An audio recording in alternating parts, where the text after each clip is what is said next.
All right, so good evening. I have 7:07 and we're starting the regular meeting of the Board of Finance. We had some technical issues getting the Zoom participants to be able to hear us. So the first order of business is public comment. So I'm happy to see members of the public here. Is there anyone who wishes to say anything this evening? Hi. Good evening. My name is Paul Tulane. I live on Sunrise Terrace. And I spoke last meeting, had a couple points that I was hopeful that the Board of Finance would consider as part of the budget process. The first was just recalling, I suppose, that 23% of the town's population is on fixed income, and we received a 3.2% increase this year, so kind of keeping that in mind as you're putting the budget together. I also asked that we make certain that COVID monies didn't leak into the operating budgets, normal operating budgets. That should have been a one-time influx of money, and that shouldn't make it into the operating budget. And the last, I asked that you make decisions based on data and facts, not emotion. Then we had the Board of Education do a presentation, and they talked about the impact from the full-time equivalents, the number of people that are employed by the Board of Education, their salaries, the benefits, and so forth, and how that was a big impact on the overall budget. I was a little fuzzy on this. I think during that presentation they offered two different budgets. One had a reduction of 3 and the other 5. I think I might not be correct on those numbers, but it was something along those lines. And I recall at the time when I heard that, I didn't know how to put that in context. I didn't know what that meant in terms of the impact on the school system, because we're really all interested in having a very good school system here. So what did that mean? So I did a little research, and what I did is I was able to find some reports. The state of Connecticut Department of Education has an excellent report. It's called the District Profile and Performance Report. If you haven't looked at that, you should look at it. It's really an amazing report.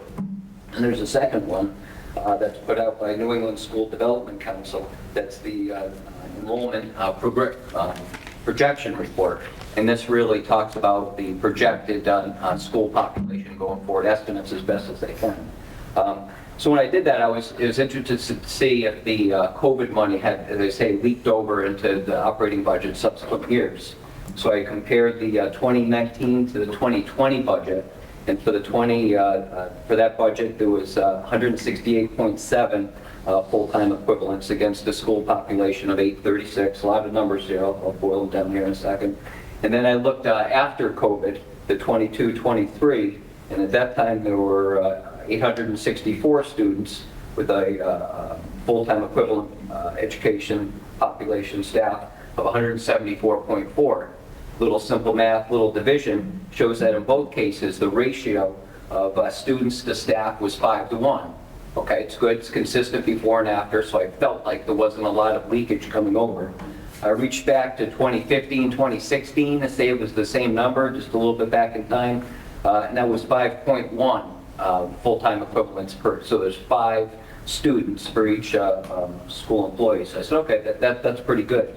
I then looked over at some other towns to see if that was, I'm looking for a measure. I'm looking for a way to put the number of the reduction in some sort of a context that was meaningful. So I looked at some other towns. I looked at Granby.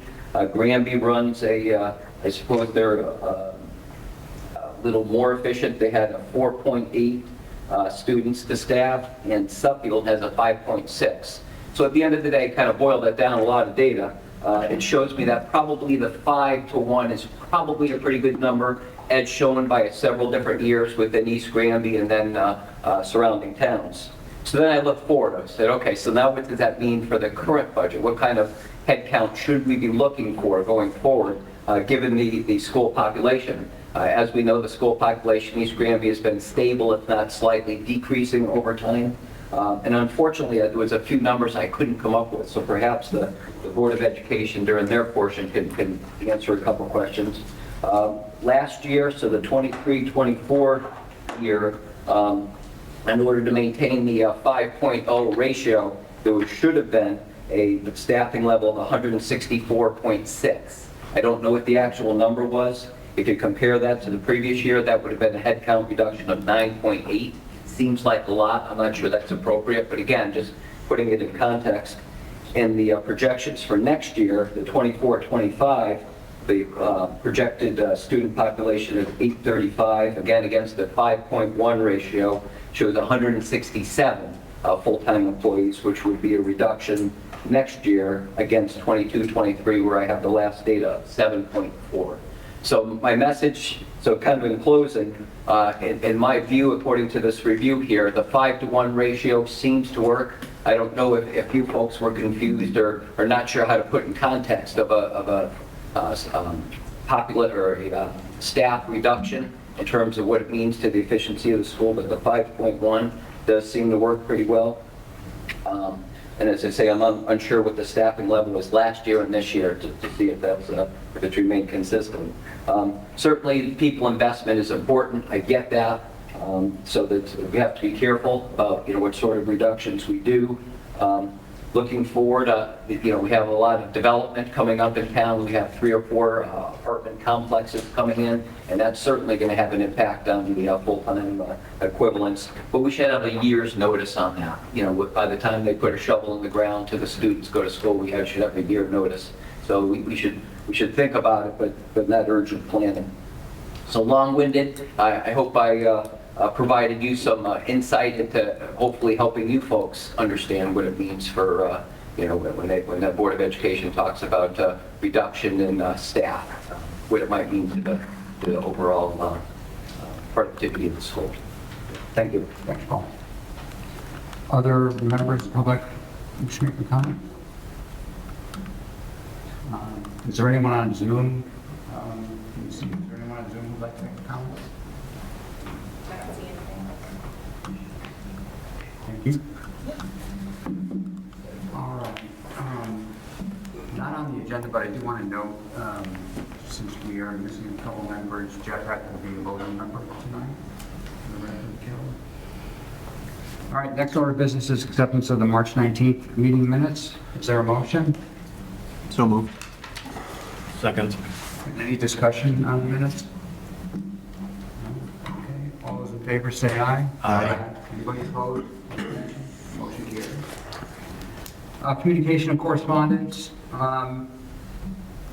Let's see, there was a few things I wish to mention. We did hear there had been a fire study meeting that originally was tonight before this meeting that got moved to, I'll just say day and day because I don't want to get it wrong. I don't want anybody to hear me say the wrong date. I think that's when it is, but it's in May. So all of us are invited to attend that. Certainly, and most of you were copied on most of it, but there was definitely some back and forth on questions that we sent to the boards and follow-ups to the boards on that. Both Todd and I received a letter that I did share with the board finance members, a letter from a member of the public. Unfortunately, it was unsigned and there was no name on it, but the position of that person was pretty clear. And there was also some back and forth that we were copied on between a member of the public and the Board of Selectmen, just regarding requests for additional detail. Did anybody else have any communication or correspondence to bring up or mention? That date is May 1st for May 1st. fire study, yeah. Thank you. Okay, moving on to new business. First of all, we have a lot of items on the agenda. Now, we'll definitely get through the budget. That's our we must get through to that and provide direction for the public hearing. That's midnight. I think we'll probably table the other items. I put the bulky waste discussion first on the agenda because I think I wasn't sure why we got such a, I'm glad we got a very detailed item for that. I think it feed into the budget discussion. But before we do that, I'll just review the budget timeline for the benefit of everybody here, because I think that's a more fitting start. We are, tonight, the Board of Finance will provide direction to the other two boards, Board of Selectmen and Board of Education, about what to bring to the public hearing. Public hearing will be here in 3 weeks on April 23rd. That'll be a very detailed presentation by all three boards. And that's our chance to hear from the public about what was presented and, up or down, do they like it? It's not a vote, but it certainly gives us some feedback as to what the public is thinking. We have a Board of Finance meeting after that to finalize what's going to go to town meeting. Could be the same, could be different depending on the year. And then 2 weeks later on May 7th will be the town meeting. Typically that's been recessed to a machine vote. 2 weeks after that, which would be later in May if that's what happens. So that's kind of where we are in the process. Just want to level set on that. And with that, I guess we'll do we'll hear about bulky waste, and I think what I want to do is segue into then we'll go into the Board of Selectmen and kind of walk through questions and answers, and do we have anything we need to ask about, and then we'll go to the Board of Ed. So this basic, the bulky waste is information that you guys asked for. Yes. So is there anything you want to summarize about it, or do you want to just ask questions?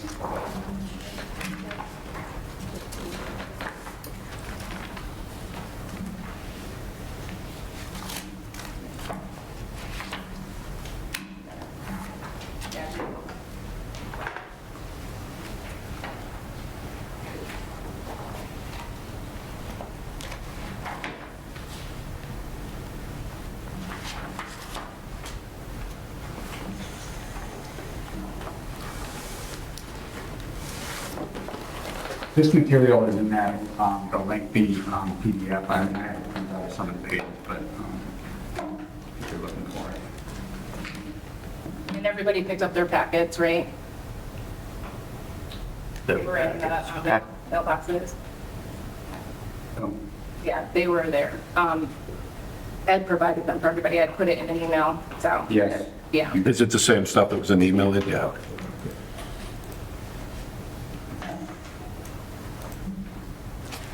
You want to talk about it, Jen? Does anybody have any questions? This is a packet that Ed Hubbard put together about a week ago. It's for our new RCC bulky waste program, which is effective on July 1st. And the goal of this program is to look at the overall RCC, look at our operating costs, and essentially help defray some of the operating costs by charging a fee for bulky waste and building materials. It's been noted that there are times that, a vehicle could come into the RCC 3 or 4 times, on any given day and be dropping bulky in our dumpsters. And this has been observed for quite some time. And Ed Hubbard got together with Eden and came up with this proposal, which all of you received, which I feel is a good one. From a budgetary standpoint, what we did is we put a projected fee income into FY25 for $35,000. So the assumption is that we will collect roughly $35,000 over 12 months. And as you can see in your packet, there's various vehicles in the first 3 to 4 pages. With what Ed did is he put a fee as far as, the truck and what you're hauling in, and obviously the bigger the truck, the bigger the fee. So this is our best thinking at the present time. We also put in some information from neighboring towns in order for us to essentially come up with some preliminary standards. And it gets us into the game. That's what it does. Long overdue, thank you. I got a question for you though. What's our current fee for the permit? For a yearly permit? 75. So I'm just noticing, I think it's just Windsor, one of them, it's got a star on it. They charge 190. Yeah. Yeah. We might want to consider getting a little closer to that. If we're gonna, we're looking at it. Some of these towns charge for trash too. For trash? Yeah. Yeah, On top okay. of that. Yeah, it just Windsor seems charge like that $12. part of our charging is pretty cheap right now. Right. So it is 75 though. But for reference, Granby doesn't charge anything and they have it hauled away. So they're. Well, yeah, but that's a whole different. Right. The expense for the transfer station was way down. Yeah. But, yeah. Other questions for Jay? Yeah, so Jay, can you just help us understand how you got to that 3,500 number? 35,000. 35,000. Oliver, it It's was in kind that of a, first, it's in the paragraph that Ed wrote. Very summary. Yeah. what, the narrative even? There we go. He explained how we, in 22-23, we had 93 hauls at Yep. $345 each, for a total of $32,000. And, So it explains the expense, not how we're getting to the $35,000 in offsetting revenue. It's got to be an estimate. Yeah, for the first- exactly. It's just- We have no clue how many Yeah. truckloads we get, what the size of the vehicles are or anything like that. I just want to get a sense, do you guys feel that's a conservative number? Do you feel like that's pretty spot on? it's very conservative, I think. Yeah, Yeah. I would say it's a really good placeholder number to get us into it. As far as new program, we don't have a run rate, we don't have any trends to look at, and we feel that the number is doable. How's that? Will we exceed it? Maybe, but again, this is our first attempt, and we feel good about the proposal that was presented to the Board of Finance. So if it was I was just going to say, if it was a normal year and we weren't under the scrutiny and pressure that we all are for the budget this year, I would almost say wait a year before we anticipate revenue back so we have a better understanding of how much we are actually going to get. Because it sounded like you were saying it felt like people were taking advantage of us coming in multiple times. So my concern is if that drops off, are we anticipating too much money back? I think that's why he gave us a conservative number, because he took into account people who might end up paying for a dumpster instead. But he worked those numbers into it. Yeah, so on the other end, I think we're going to see a drop in expense as well, because we're going to see fewer people taking advantage, because That's correct. That's true. you do see contractors who might choose to go elsewhere No. or save up and then take a full truckload to Hartford. That would be the offset, less hauling. Yeah. So from a bookkeeping standpoint, does this money go back into the selectmen's landfill budget? And then it offsets some of the expense in there? That is correct. So same thing as the permits? That is correct. So if you sell more or less permits, it directly affects that balance? at the end of the year? Okay, thank you. Yeah, goes into that same line. So we're taking the permit money and the booking money and running it through that line to defray against our operating costs, which obviously are steep. I mean, it's not cheap to run that operation. Just one last question, because they Sure. kind of whacked us last year. What are we doing with oil? We're not accepting it. You just cut it out Yeah, completely? you can bring it to any hazardous waste site throughout the year. So East Granby's is in Windsor October, Locks? I think, in Yeah. Windsor Locks. You Good. can go to any of the surrounding towns, though. The tank's been removed and everything. That was a rough one. The oils also you could take to any auto parts store, Yeah. AutoZone, all the other ones, and they got a thing in the back, you could bring it to them free. Right.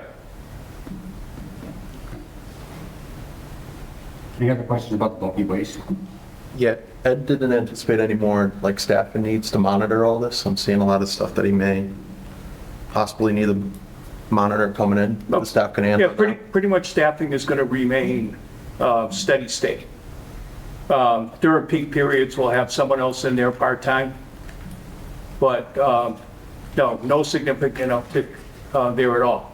But again, this is kind of trial and error. I mean, we don't have, any template, any perspective as far as, just launching this new program? Obviously, a year from now, we'll know more.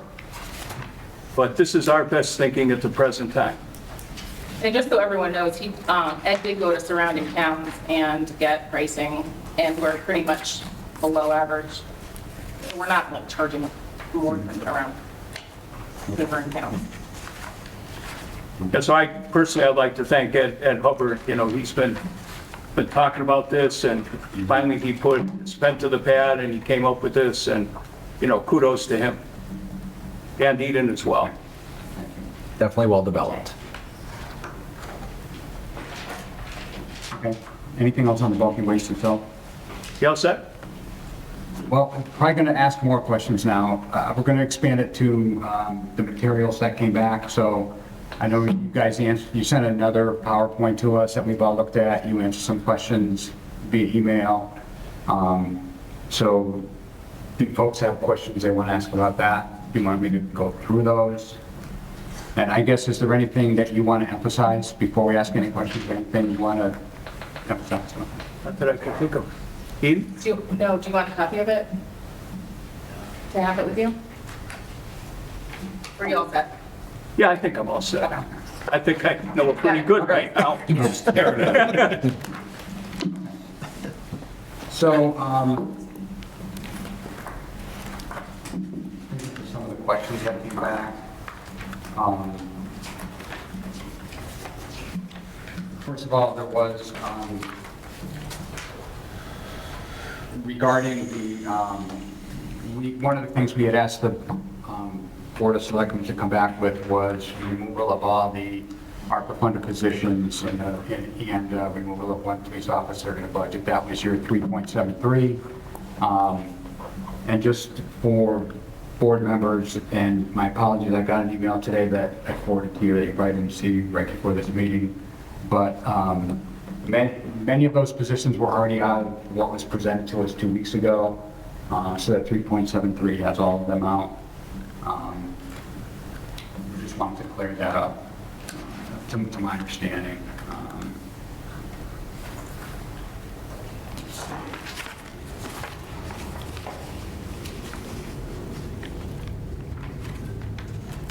I think, I know one item in there, which was the charge back for the facilities manager. I know there was some discussion about this a couple of months ago, but as far as I know, there's no agreement on that between the boards. So that's about $39,000, I think you said, Jay, that we have to do something about.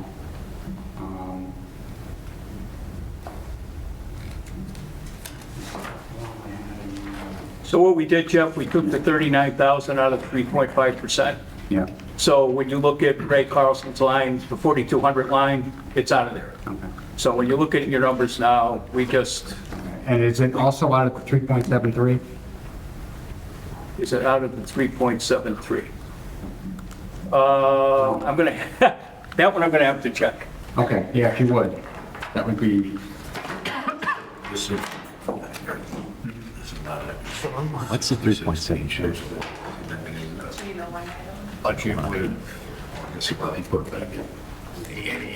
There's no reduction in facility. It's 4,260. It's on the fourth slide on the budget deliverables. And they did take the charge there. The charge. That's at 3.5. I hate to compare it to like a corporate entity, but like, I would never do taking something out of my budget and say, well, Tom's gonna pay for it until I got your body, you were gonna pay for it. I feel like that should stay. so it looks like it's out of the 3.73. Yeah, we can, Yeah, we just have to. Oh, yeah, there it is. yeah, I think I can see the next by page? looking at that facilities maintenance line. It looks like it's out of it in the 373. All right, so we would have to put that. Hang on just 1 second, please.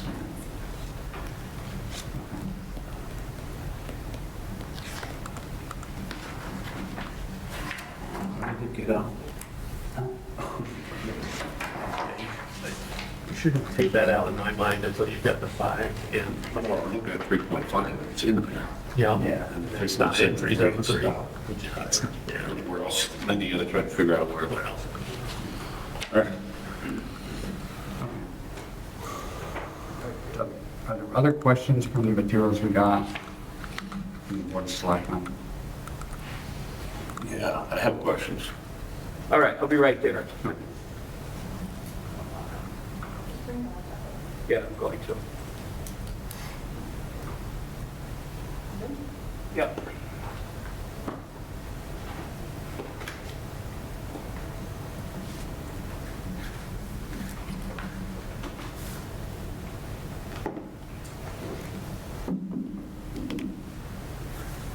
Sorry about that.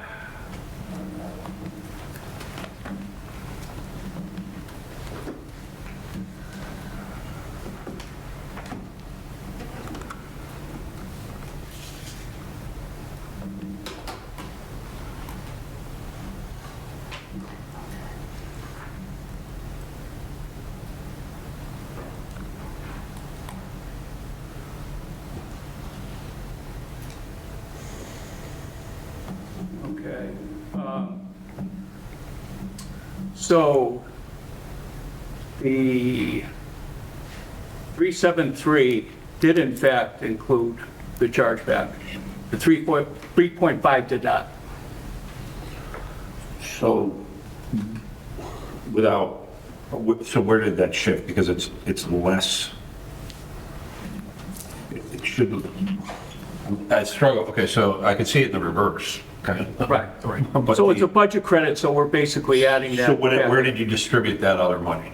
Where, What's that? so from the 3.5 to 3.7, without binding these up side by side? Okay, the 3.7 was Yeah. the ideal budget, right, was the 6.7, no, the 319, the March 19th version. Okay. So the ask was on question 8, turn around and take that ideal budget, back out a police officer, and then back out the ARPA spec. That got us to 3.73. But Yep. included in that 3.73 was still the chargeback. And when you say included, that meant that... Because that, and I'll answer that why, because it was our ideal budget. Yeah. That's why it was included in there. More questions? Yeah, so why don't we do, like, Mike, why don't you go ask your questions, and we'll just go to Jeff. I just go after the big line. So could you just, for quickly, and I don't know if it's possible, but could you quantify the public works increase for 63,000, what that looks like? Because it looks like your staffing is the same, if I'm not mistaken. I'm looking at, it's not like you added an employee. Where does the 63,000? Sure, so what we did there, Mike, we centralized fuel in DPW. So we took all the fuel expense out of the lines and turned around and put roughly $45,000 into DPW.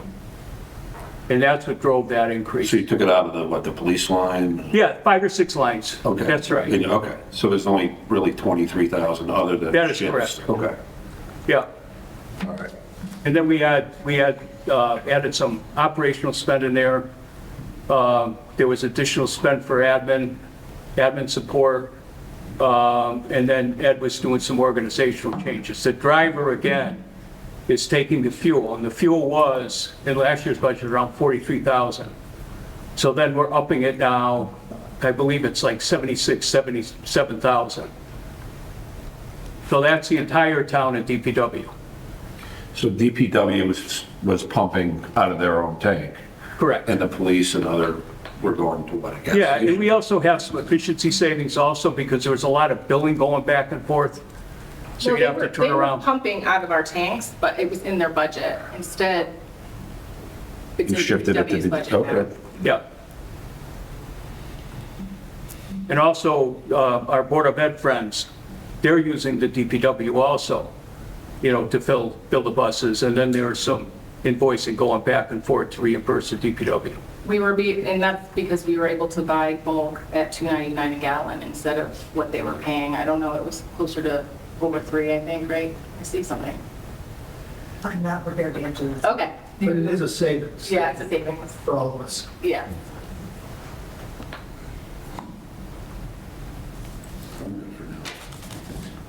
Jeff, anything that you want to ask? No, I'm good on. Todd, anything? Yeah. Other Todd? Yeah, sure, no. Yeah, you're Todd. Um,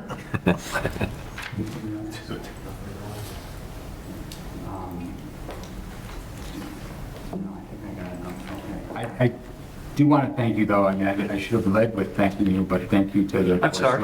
I want to thank you guys for responding to the questions. and- Oh, no problem. Back and Glad to forth. do it. I appreciate you doing that. All right.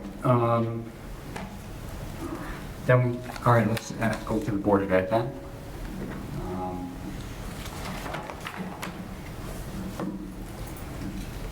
So I guess, first of all, is there anything you want to point out to us before we ask questions on your responses?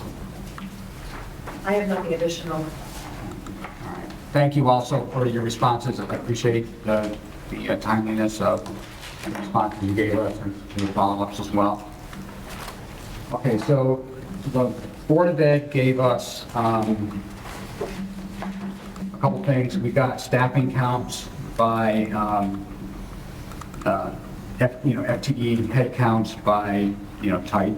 We have certified, non-certified, et cetera.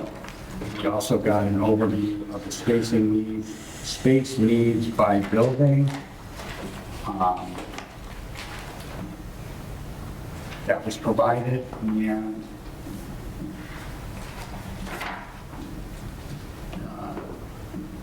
late this afternoon, I did ask a question, and thank you for getting back to me. I asked about the certified staff count, which I'll probably have a question about. But so with that, let's see, the folks have questions for the Board of Ed. To you, Jeff. Just regarding the staffing counts and seeing the certified versus non-certified going up and down. Okay. You want? Yeah, I'll ask that one. Missy, can you just address, it looks like over time, our total staffing ratios have remained relatively flat in terms of headcount, but we've seen a shift from non-certified to certified in that time, indicating an expense shift. Could you just speak to that, if that's just paper, or if that's realistic? Sure. What we're seeing? Staffing shifts throughout the year for a variety of reasons. So in order to be consistent, I took kind of a 1 point, which is our October 1st payroll, so that we had a consistent number at least to start from. So that certified staff number, or even non-certified, but certified's probably the largest, well, it certainly is the largest. There are reasons, because in order to say, well, look, it looks like we have an increase of 4 staff.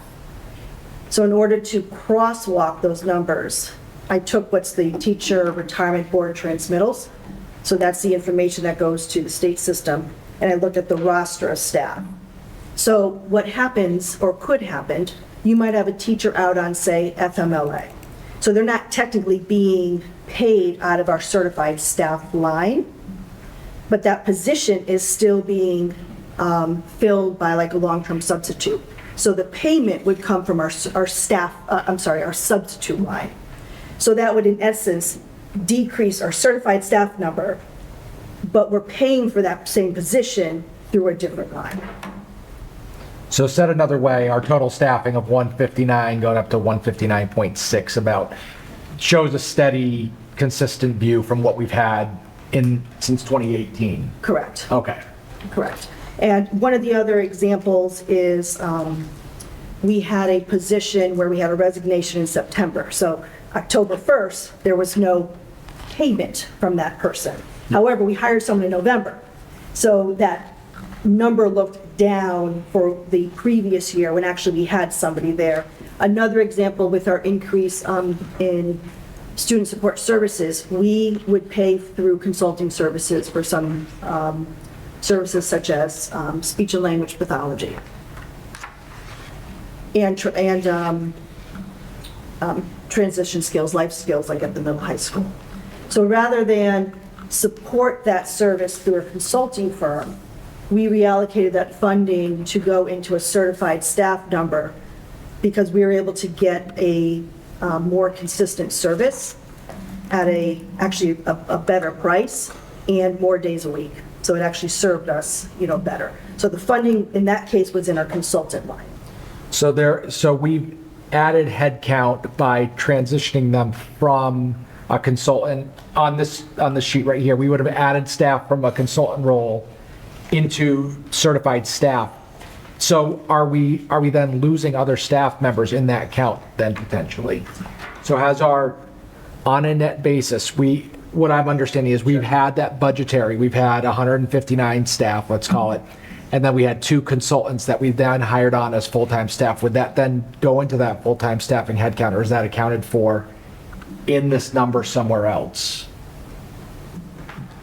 Do you understand? Let me process your question. Yes, I can restate it a different way if that one is not clear enough. That's an example of just one. Right. Other 2 examples that make that number 4 that looks the difference are the 2 examples I gave that we didn't have somebody in that October 1 for the 22-23 year because we were paying them out of a substitute line. Right. So my concern, more so with just seeing decreasing staff, is if we saw a certified teaching FTE of 90 in 2018, and that certified line, if we hired those consultants, that should have netted 92 if we were to normalize based on that staff. So if we see those numbers going down in totality,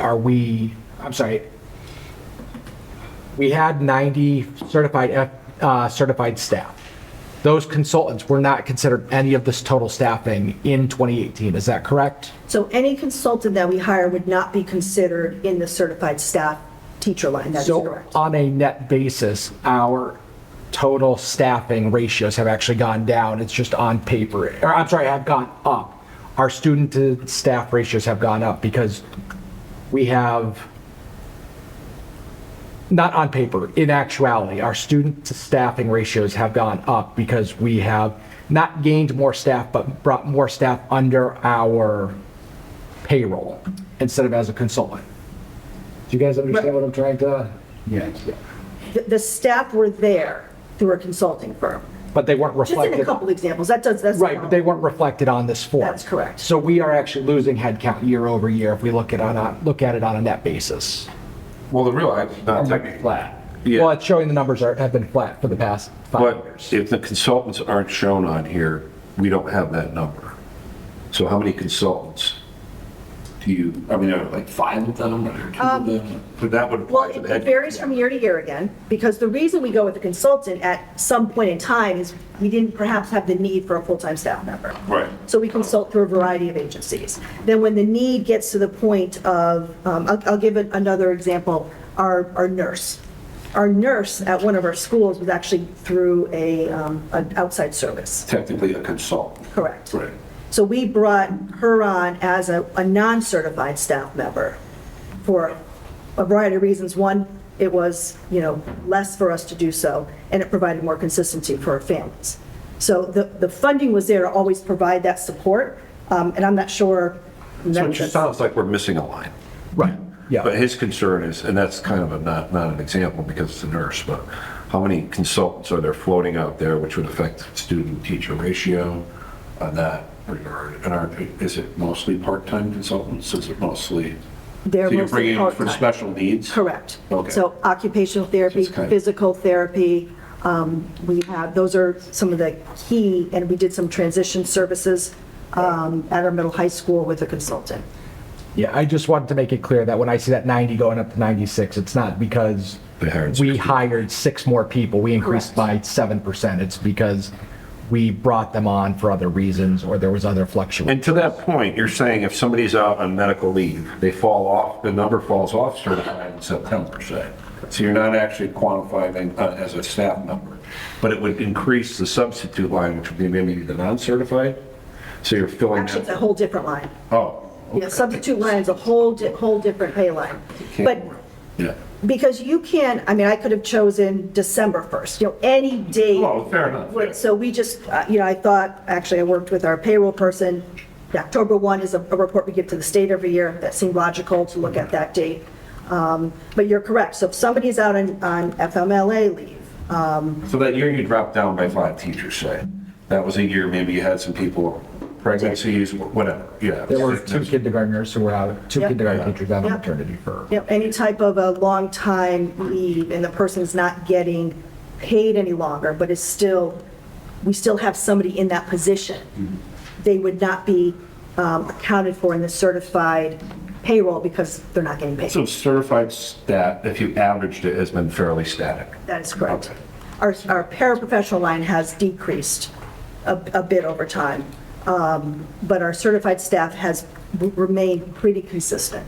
So any year, I could do that crosswalk and see why we have a little bit, whether it goes up or down.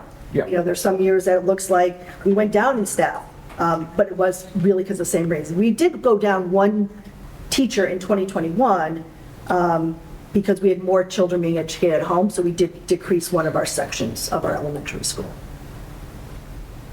Did that explain it? That, yeah. Okay. Very well, thank you. I have another staffing question. Sure. Which is, what I was trying to articulate via email. What would the total be in the FY25 budget, the recommended budget? The total staff? I don't know if it was in there. Yeah, so you had the year +1, and I think she had like removal of, so it was taking these staffing numbers and adding just a year to it, and then you were taking, she was telling the non-certified and certified staffing removals in those line items. Okay. Like, you mean to get to, at a 5.25, what'd that look like? Well, first of all, at the ideal or the recommended budget, and then you said 5.25, but I think you itemized the. I did. That would have been a reduction of 2 certified staff, 1 being an ESSER funded. So it would be an additional full-time staff with an additional non-certified staff. And then essentially, so that was the 7.89. Okay. That's right, yeah, right there, reduced 2 certified, reduced 1 non-certified, and then 5.25 is up. Okay, it's there. Todd, any questions? Good. Jeff, can you hold the mic when you talk? They're just having trouble hearing. Okay. Anybody just have questions? No. Okay. I think if he just talks a little louder, he talks, Jeff is fairly. Yes. They can hear everyone.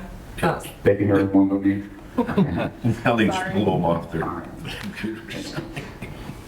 Turn it down. All right, any other questions for the board? Okay, Thank you.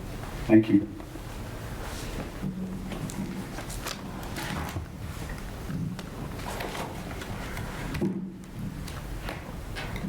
All right, the next item is for us to provide direction. All right, I'm sorry, to update revenue projections for the public hearing. So I do want to point out in the model that you all have a couple of things that I put in there. They were in the email that I sent with it, but from a revenue perspective,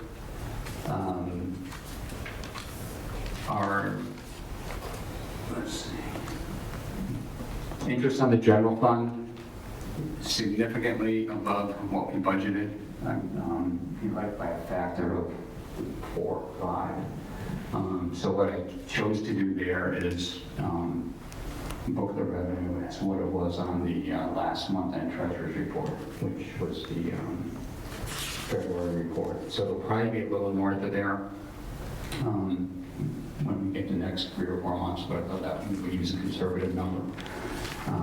And the same for building permits, took the actual number that it was in February. I think that makes sense. As far as interest on the general fund, we had budgeted, and just for everybody, we had budgeted 67,000, and now we bumped that projection up to 377. So that's a good chunk of revenue.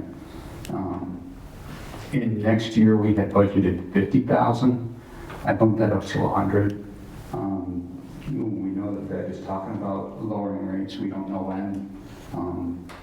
But the fiscal year starts July 1st, so hopefully we'll get a little bit of a bump. So that's in there, you can choose to not like that or model it out, but that's what I put in there. Also, in at least my version of the model, I don't know, but we may want to consider holding the next step increase for capital for those that are maybe newer. We used to put in 600,000 every year into the capital fund. Last year we jumped it to 700, and then our plan at the time was to bump to 750 for the FY25 and 26, and then bump to 800, which in the FY27 year, which is our target. We weren't expecting to bump after that. In this year, it seems that every penny matters, more so than most. So we ought to consider holding that capital flat and do 700 instead of 750. If I could just make a Yeah. quick comment for that. The only concern I would have with that is I think we have almost all of our capital allocated based on the revenue that we were anticipating pushing into it. So if we are to reduce that number, I can certainly understand the rationale behind that, but I think we need to find an offset of something that needs to be postponed to a subsequent year if that's the route we take. Makes sense. The other thing in the model is I always look at the FY25, the year we're budgeting for, and then the year after. In part, the year after is far away. It's probably not wise to put a lot of credence in there, but we know we want to keep a target of about 10% of our fund balance. Most of the scenarios that I've run or that we've talked about in prior meetings, we do good in FY25, but we're somewhere around 8% in the following year. So we just have to, come to terms with that. We either take PIT all at once, or we know we have that bogey out there and try and deal with it next year. One other, this really isn't revenue, but in years past, we used to really hold on doing capital expenditures until June, apart from an emergency or a compelling opportunity. And I think we ought to do that next year. That gives us a cushion. Assuming we end up with a tight budget, it gives us a cushion should one of the boards be underfunded. We would have a way to ask the town to move money versus ask the town to appropriate money, which I think is a much better ask.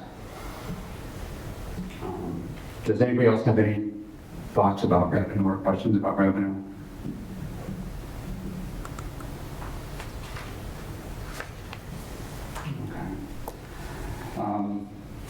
So in terms of, I want to be sure everybody on the board, finance, has an opportunity to kind of speak to what they may be thinking. So what I was thinking of doing was just kind of passing the mic around the table figuratively and give everybody a chance to maybe speak a little bit to what they're thinking. Oliver and I would go last in that regard, and then from there we can make a motion on a specific percent. Does that make sense? Anybody want to start?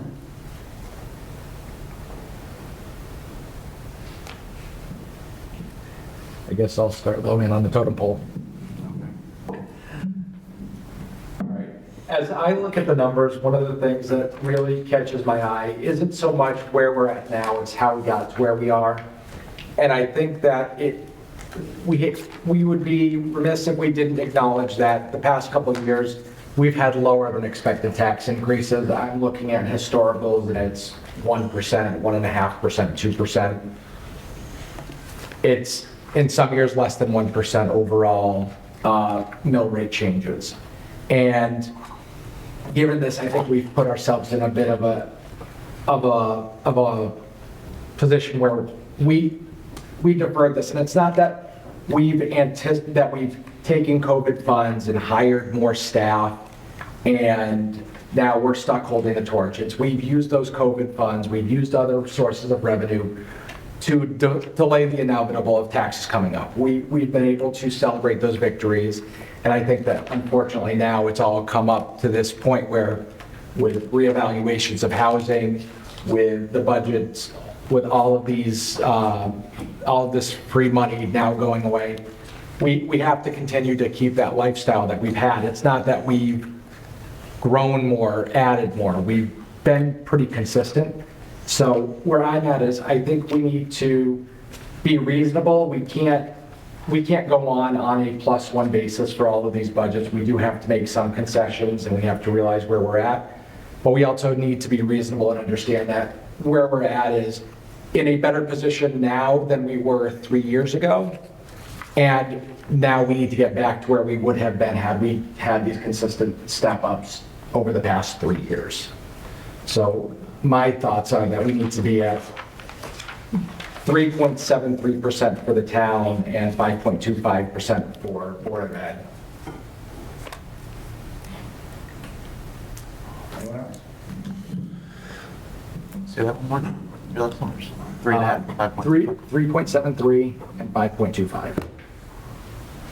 So the difficulty for me this year, having sat through a lot of those years where I do think we were artificially low. I always argued for a more stable, slightly higher number, so you could predict it. Unfortunately, this year, it's kind of a perfect storm. The one thing I wanted to highlight for everyone, though, is the fact that even if we were to hold our revenue neutral, the average tax for the residential would go up 9%. And that's due to a shift in the grand list. So that's something we couldn't control. The shift in the grand list happened because residential properties went through the roof the last few years. So I'm also happened to be on the Board of Assessment Appeals. There were people that came in with increases in their appraised value of 40, 50%.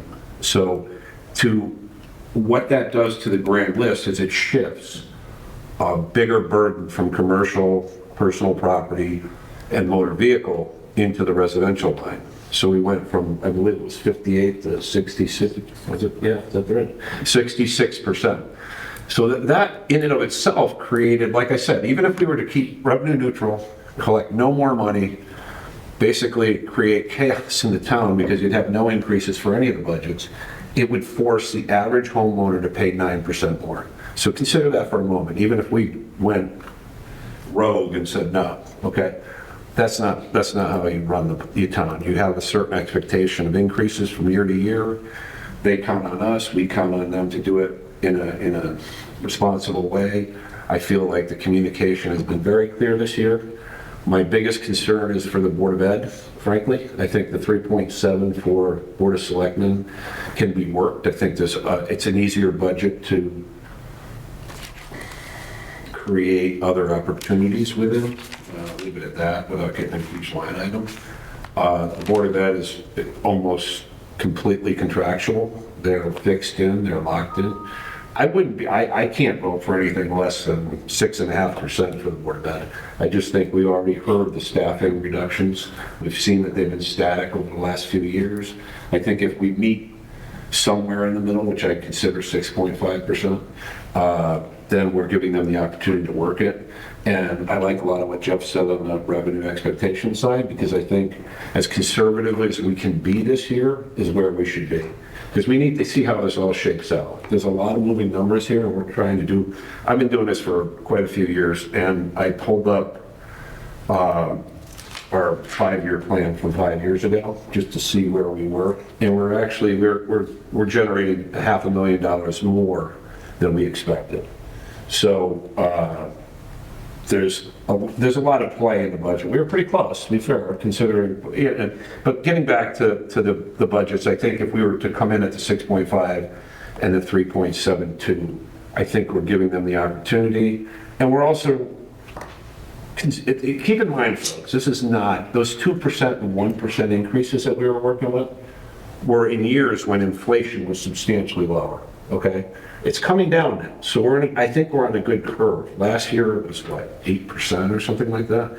So we had the budget increases that have happened over the last few years are completely out of the control of some of the budgeting aspects that they've tried to implement.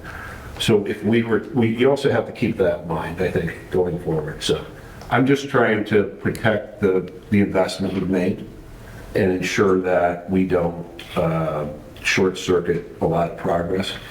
And I'll leave it at that. Thank you.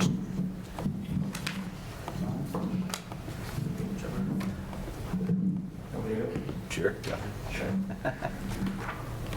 I'm gonna make mine pretty short. I'm actually right with Jeff here, with this 3.73 to 5.25. I think both boards did well to get us down to these numbers. I just have trouble, I know we just mentioned inflation, but giving more than a 16% increase to taxpayers and people with fixed incomes that might be in town. Makes up about a quarter of the town right now. So I have real trouble doing more than that. Can I just say something before they're done? Just so everyone knows, in our 3.5%, there's no COLA for our non-union workers. And I can tell you, and I got advisement from a labor attorney, our labor attorney, that it defeats employee morale, not giving any raises. We've already lost our tax collector. We haven't had one bite in a week and a half. We're gonna have to pay a lot more than we were paying her. We couldn't find an assessor for 2 years. So we have the temporary one in who really doesn't need to be here or wish to be here. We lost we'll lose an officer. There's lots of things, but it's not just staffing for the Board of Ed, it's staffing for our town hall. Like, this is bare bones. We don't have anyone in the tax office now except for Fridays, half day on Fridays. And that's just until July 1st. So if you just keep that in mind, that's what we're losing at 3.5%. We can't afford to lose any more staff. We don't have any staff in our offices.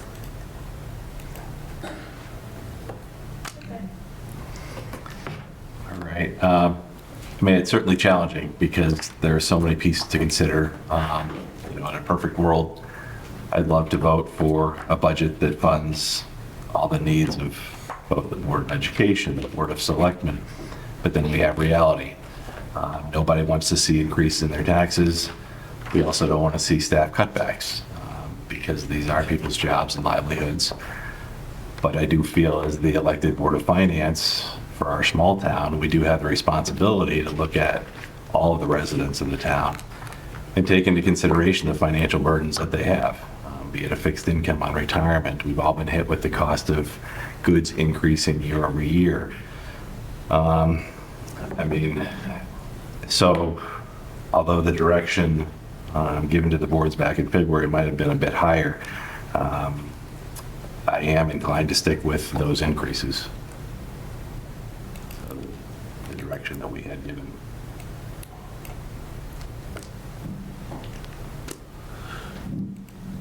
Next up, wow. All right.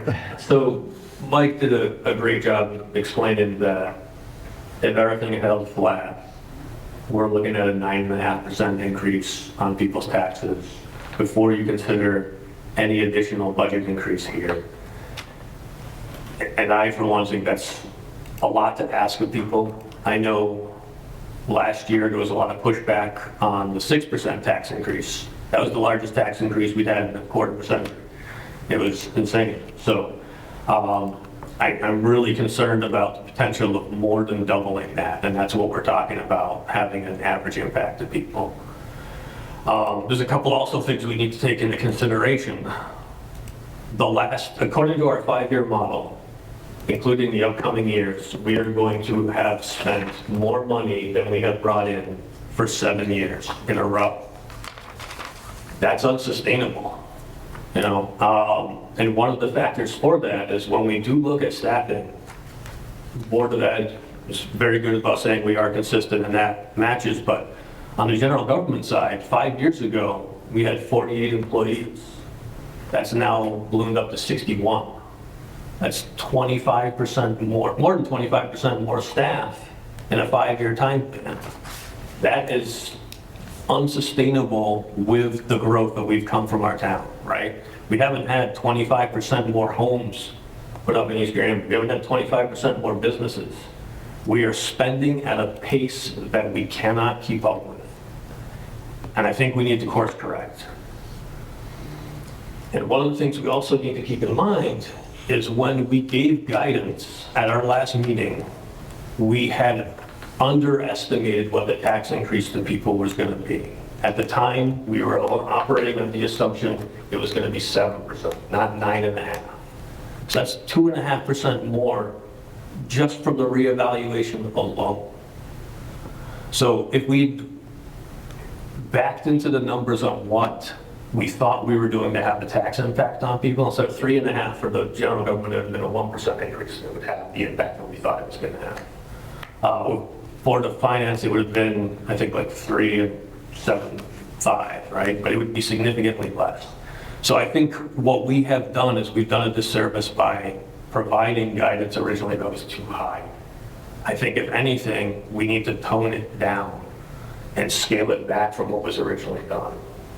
We talked about, we've had some years where it's less than 2%, and that's correct. Our average over the last 25 years has been 2% increase year over year. So those years where we had one, yeah, slightly lower, but it's consistent and it tracks with what we've been able to afford.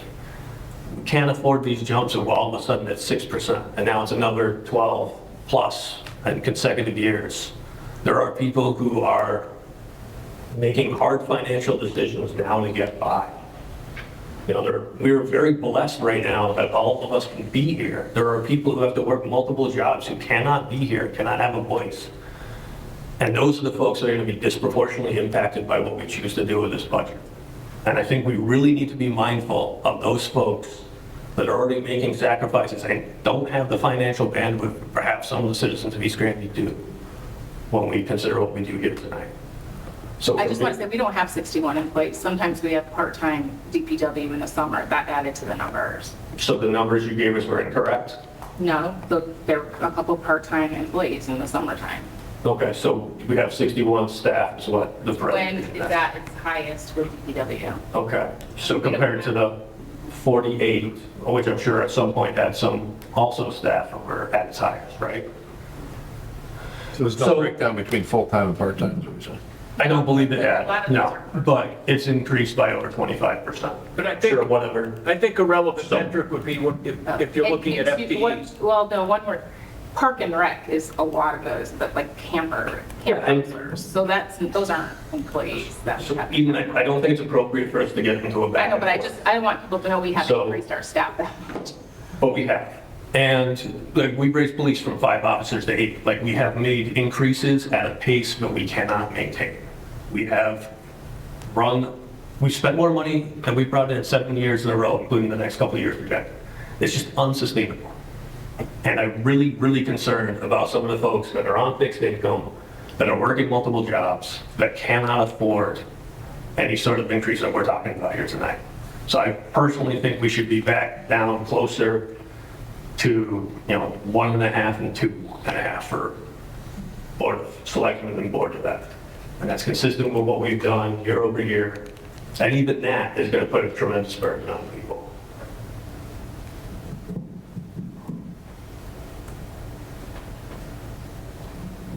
Okay. I just said it wrong. A couple things.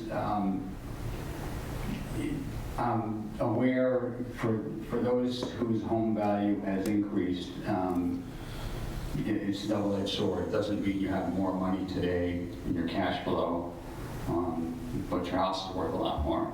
If you're gonna refinance or something like that, that side of the equation's better. But I'm well aware that doesn't help you pay today's bills. As far as the Board of Selectmen side, there's 2 things in the 3.73 budget that concern me. One is, I believe there's 40,000 taken out to share with the Board of Ed that really can't be taken out. So I'd be inclined to bump that to 4%, just to make sure that that 39-ish thousand for the facilities manager is covered. Because I think the 3.73 is pretty lean. On the Board of Ed side, thank you, Jeff, for pointing out where the staffing information was. I feel that 5.25 is too low, and I feel that 7.89, the ideal budget, is too high. I kind of settled on a number that's around about 6.5%. I think that there's still some hard decisions for the board to make, but I think that's more affordable. And so that's where I'm at.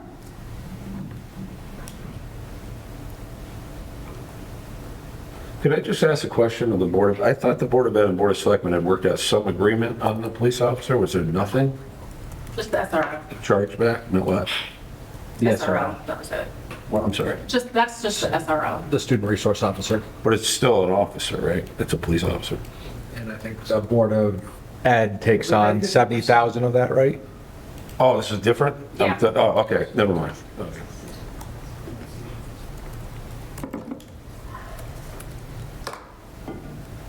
All right. So putting together what we all said,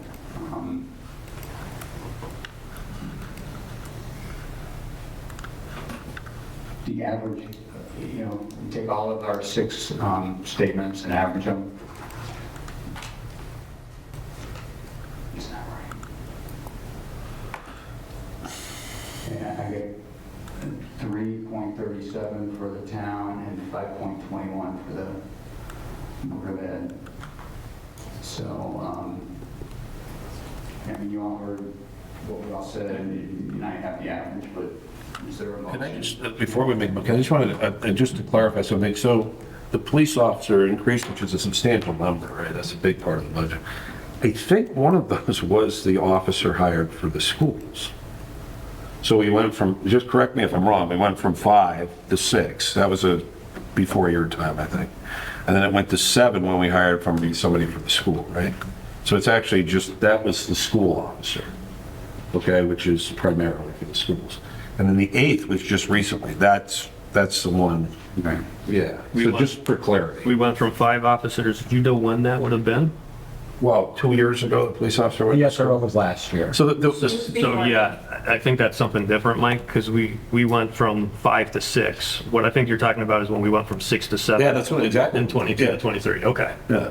And then We went from 6 to 7, but the 7th went to the school.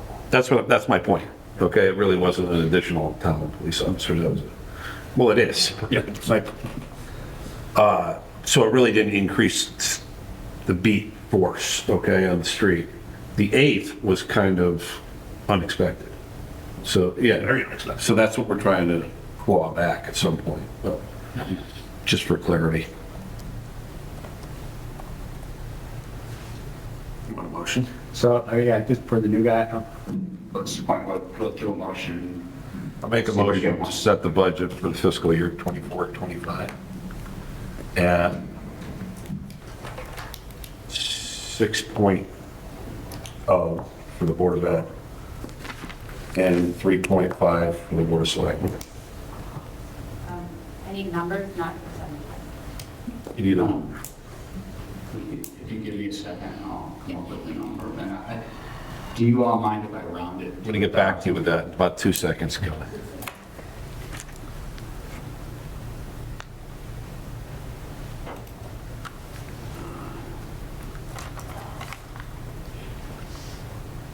So, Is that a number? yeah, so the 3.5 is 5,625,137. And the 6.0 is 20,290,946. Exactly. Exactly. I mean, we could Thank you. Around these, we could, Well, for the sake of, you want to do to the nearest thousand? sure. So it'd be 5,626 and 20,291.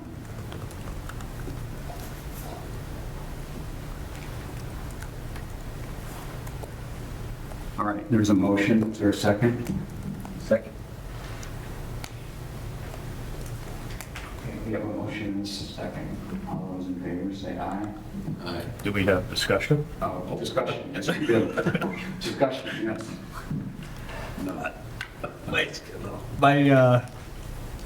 My big concern is I don't think that a lot of folks are going to understand the impact of the reassessment. Okay. And I think we're doing our best to educate them. We're going to put it in Gostock, Turkey. You know, this is obviously aired on YouTube and on the town page for people to hear. But my fear is people are going to see 3.5% and 6% and think that's reasonable. And then when they get their first bill that is impacted by the new tax rate, they're going to lose their mind on how much of an impact it is to them. So the other thing I'd add to that is a couple things. One is it's our job to educate them. That has to be something you put up. And you could put, you put the actual increase, even if we increase nothing, 9%, then you show that the increase for the school and the town is this, and then you equate it. But there's, you know, one other thing I just wanted to mention is, yeah, that's the educational, it's our job to show them, okay?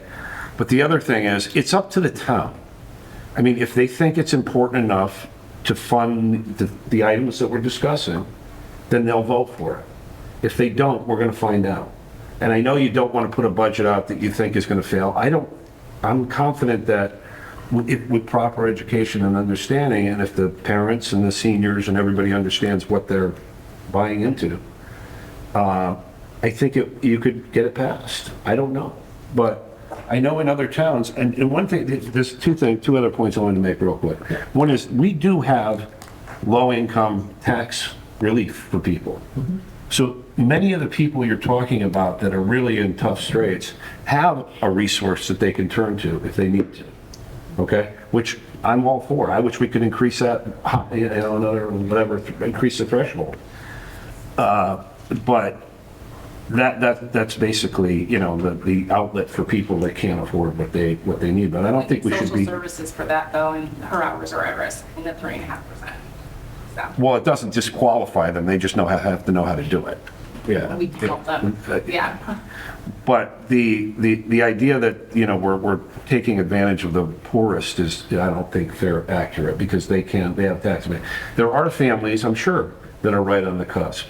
But I don't think that sacrificing the value of their investment that they've had so far is the way to go about that. Nobody likes taxes. Nobody likes to increase taxes. But I think if you're going to run, and there's one last point I wanted to make. Based on the forecast or the outline that we have here, the mill rate at approximate mill rate, it changed when we changed the numbers. But we were working starting with a 30.79. Is that what you had here, Jeff? Yeah, 31. What did that? 30.3 was to keep it. 31.3. Okay, so mill rate of 31.3 is still lower than Granby after reval. It's still substantially lower than many towns in the area after reval. The towns that are higher than us or lower than us are Suffield, because they have all the prison money that they get, which offsets that. Okay, you have East Windsor, which is lower. They've always consistently been the lowest in the area because of the Bradley money. In Windsor, which has a huge commercial district, okay? Even there, they're not that much below us. So we're still in the ballpark. It's not like we're still lower than most of the towns in the Farmington, district right close to us. I just think that what we offer, and what we provide to the town, our mill rate is still competitive. It's not like we're flying super high, and that's kind of where you got to come back to, because that's what generates. Yeah, it's a crappy year. There's no way around the fact that people are going to pay more. But if you start cutting services dramatically, there's two things that happen. One is you're going to lose a lot of, like, Eden's making a lot of points about the town budget, okay? You know, you'd be substantially losing teachers. You're going to have some very upset parents if their class sizes start expanding dramatically, okay? Those are the types of things that we have to kind of balance. And I think the numbers that we're putting out there are fairly balanced. We're not, you know, in the stratosphere on anything. And I always circle back to the mill rate because that's reality, you know? I think the reality for most people is what the tax increase is going to be, right? What's the tax burden, right? The mill rate is a factor that goes into that. Right. And I've had conversations with people in East Granby who are at their limit, right? Like, spoken to someone who lost their job and ended up on disability and has reduced taxes, but still almost lost his house due to foreclosure, had to sign a 40-year mortgage, which I didn't even know was an option, at an incredibly increased rate. This is someone who does not have the financial bandwidth to absorb that. You know, I've talked to some folks who are retired or should be retired, but they're working in their late 60s because they have to afford taxes, was the reason I was given.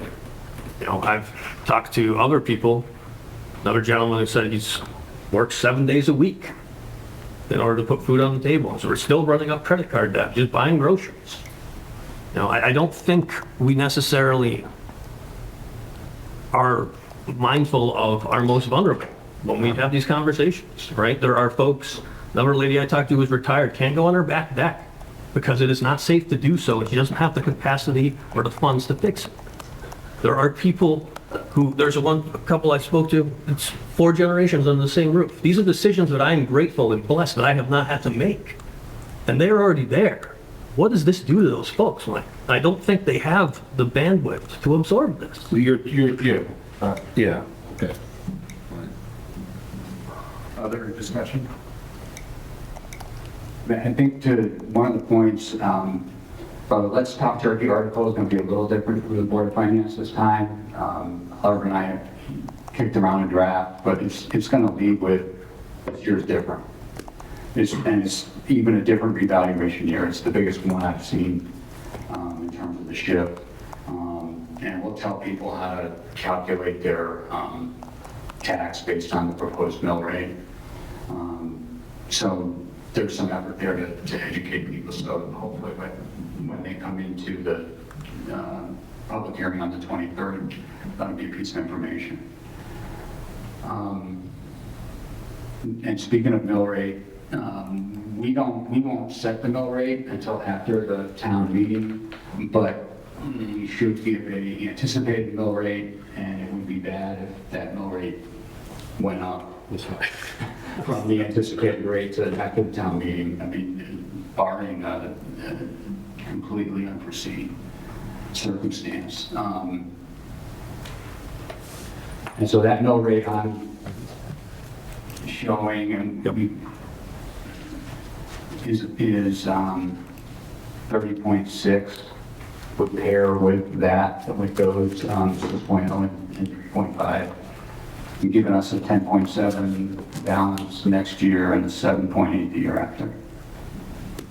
So Jeff, can I just add one other piece to this? Because Oliver, you made some very valid points about the people who can't afford this, and we can't forget about them. But at the same time, without these tax increases, we're also forgetting about the people that count on this money to have a job in the first place. So when we talk about the Board of Education, we talk about those teachers who are contractually obligated to get a certain amount of merit increases.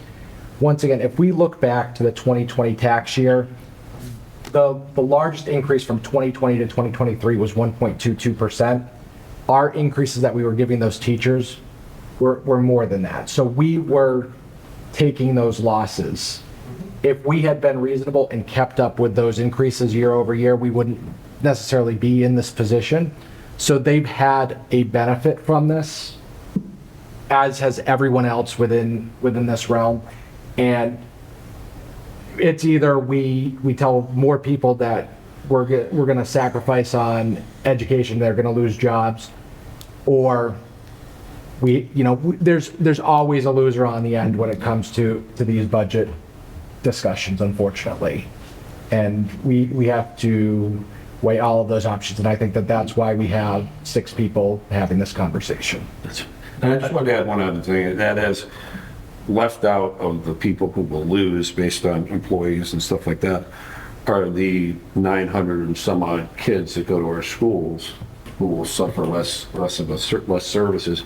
Not to mention, you want to talk about vulnerable, about 5 to 6-year-olds who are in need of special need, services. Those are the first things that they can't afford. They have to have teachers. They can't cut teachers. But you're not going to get the speech therapists. You're not going to get the additional services without jumping through hoops. So that's another very vulnerable population with their whole life ahead of them. So you sacrifice that early, and you got problems way down the road that you can't fix all of them. So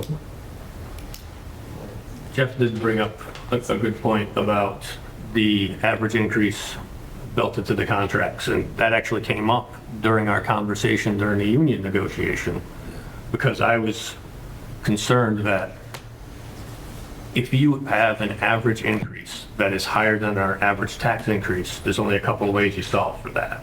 One, you continually to increase taxes more than you have historically over the last 25 years. We're not talking a small sample size, right? And at some point, I think that's going to reach its saturation point. Maybe that's this year, maybe it's not. So then but that's beyond our control, right? That's ultimately going to be the town vote. So the other ways that gets solved is you cut services to kids, which none of us want to see, right? Or you have to run the risk of there being a reduction in force, right? And I know if it was me, I would want the raise and the risk that comes with it, but that inherent risk was something that was discussed in that meeting and was brought up. So this is not something that's new, but it is a good point. Other discussion? So we have out there 3.5 and 6.0, that's 5,626 and 2,291 for the numbers with what we think going to be a what did that mill rate work out to in just a rough sense? 30.6? 30.6 mill rate.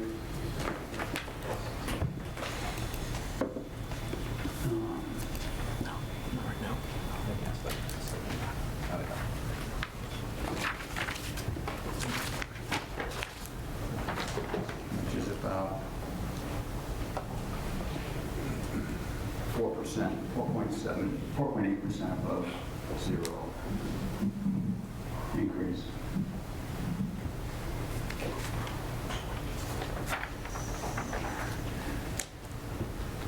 All right, there's a motion second, all those in favor say aye. Aye. Opposed? Okay. I suppose I really feel like Board of Selectmen is too low at 3.5. Is there another motion out there? I can make a motion. I'll make a motion to set the budget for fiscal year 24, 25 at, and I'm pulling these numbers from the presentation, so I'm hoping that they're accurate. 5,637,753 for general government. That reflects a 3.73% increase. And 20,147,835 for the Board of Ed. That reflects a 5.25% increase. What was the number for Board of Selectmen? What was the percentage? 3.7. 3.7. That's at 7.3. I'm getting dyslexic at this hour. Okay, so I would round that to 5,638,000 and 20,148,000. Is that okay?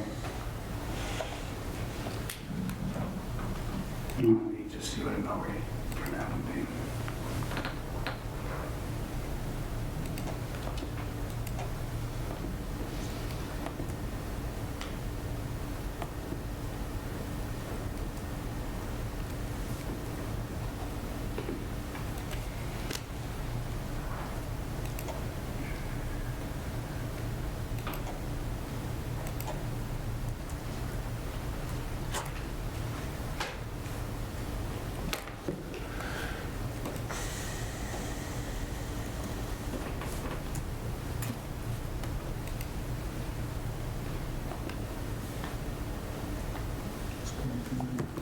That mill rate of 30.4 yields almost the same balance, 10.7, and then 7.8 in the second year.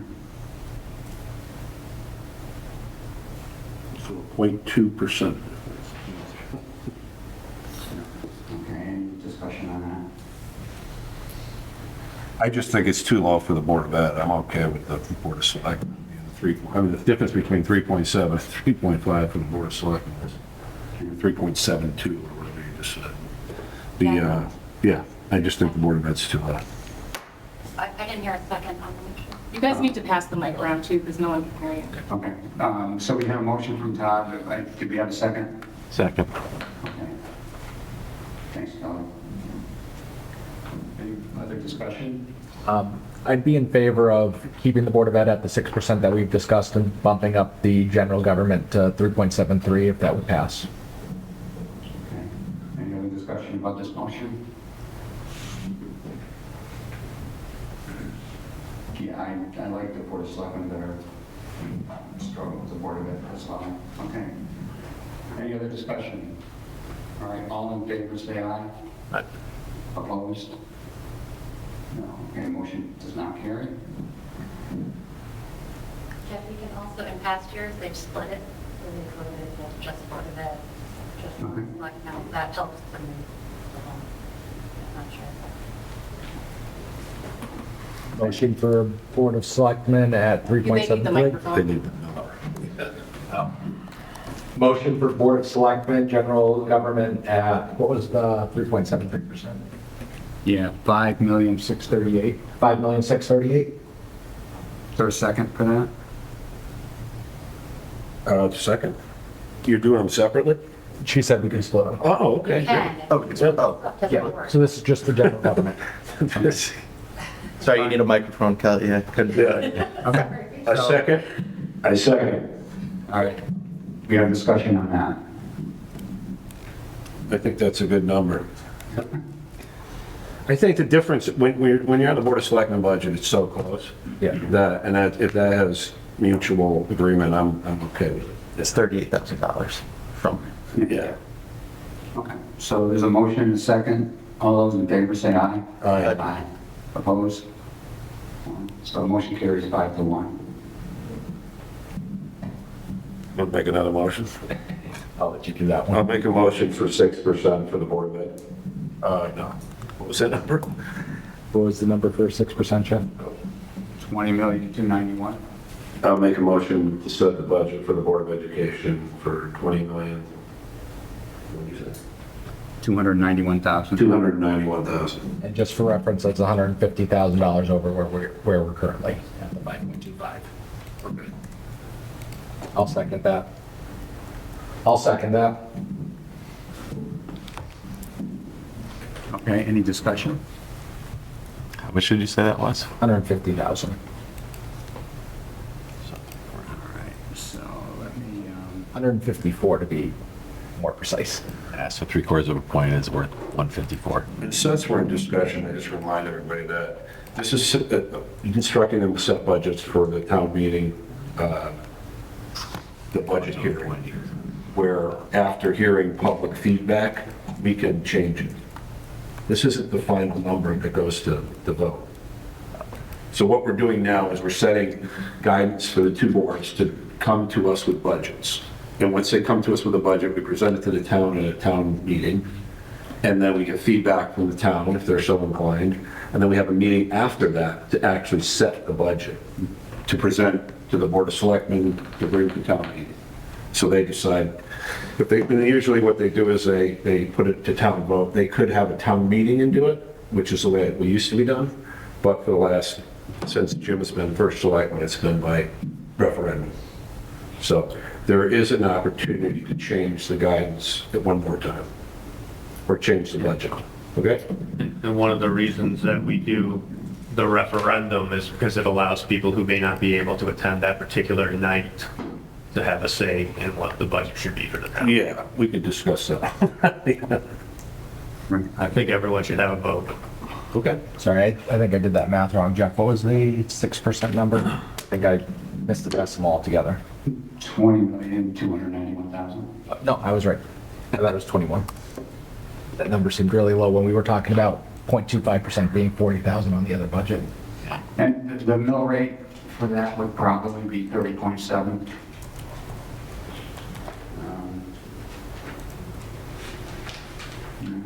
Hold on.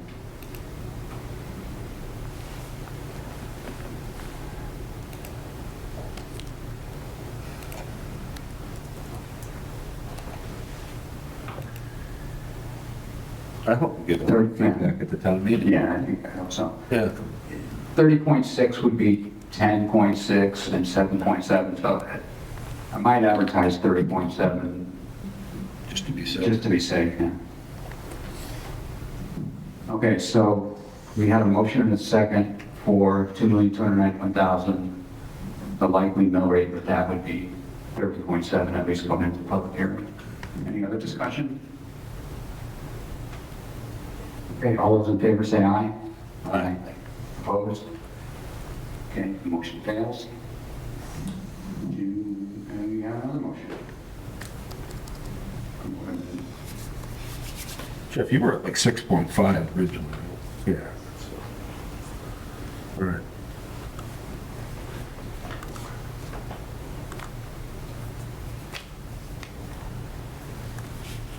Was it equal to me? It's like to me.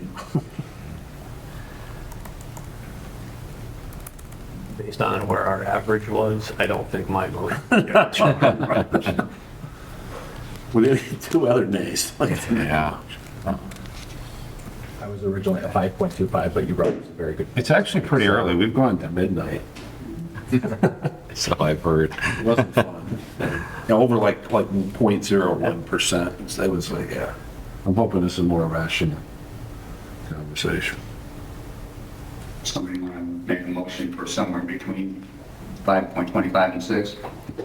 So we're at $150,000 difference. Every 25 basis points is 50,000. So, you know, just keeping that reference point. They need microphone. Oh. Sorry, I was just pointing out the reference point of every 25 basis points is about $50,000. So we're $150,000 between what would stand and where we're currently at. You're saying if you're willing to come down? That's what I'm saying. We're not that far up, but let's come up with it. How about, is there a motion for 20,241,000? What's the percentage? What's That would be like 5%? 575. What is 5 point? 5.7. What does it work out to? 5.5 would be about 20,200,000. Yeah, so it's a little below 575, it might be 573. 574. Yeah, it'd be about 574, so 20,241,000. And if there is a motion, that would probably be a 30.5. Did you say 2271, or did you say 20,200,000? What was, okay, just because I'm losing track here, what was the original budget that they came back with? What was it, 7.2? 7.89. 7.89. And 10.42, I believe, was the plus one. So year over year. 10.2, right? 10.42 was keeping everything like to like.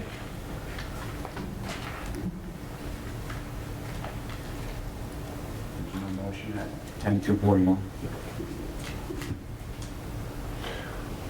Well, I mean, rather than sit here and stare at each other for 2 hours, I'll make that motion. What was the motion? 20,241. Which is what percent? About 5.73, you said? Yeah. 74. 5.74, 20,241,000, even though it's the dollar amount.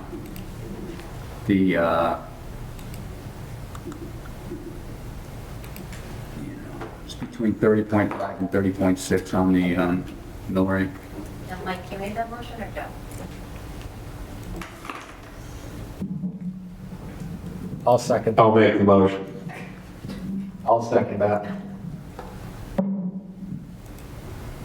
Discussion? Any discussion? All in favor, say aye. Aye. Aye. Opposed? Abstentions, okay, it doesn't pass.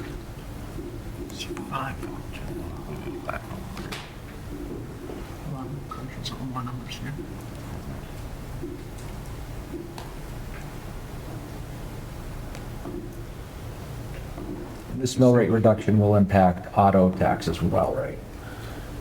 No, that's fixed at 32. Oh, yeah, you're right. Cap on. Yeah. Auto. There's a we cap, kept. but So it will be below that. Yeah. Right, so the Right. logic, and that could be up for discussion, but the initial logic on why we did that was that auto was gonna have a much less impact than home ownership. So that was why we advocated to keep it at the full amount. Sorry. So we'd be keeping our excise at the full amount? Yeah, so Jeff's question was, are we gonna reduce bill rate on auto as well? And the original logic on why, so last year mill rate for auto had a cap. So when we built out this model, we advocated for keeping the mill rate for auto at the max of the prior year cap, because that would mitigate the amount of tax burden paid to the homeowner, because they're more impacted by the reevaluation. So again, it's something we can discuss, we can do differently, but that was the initial logic behind that. And also the automobile grand list has come down. Yeah, we estimate at that level, which we do have to vote on tonight, but at that level, most folks, if they have the same car, we see about 4% reduction in their car tax bill. Okay. So we have a motion at 20,091.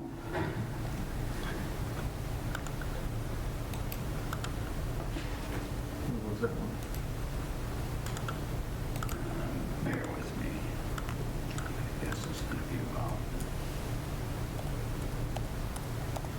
I'm sorry. What was the last one? It's 2148. It's going to be 20,091.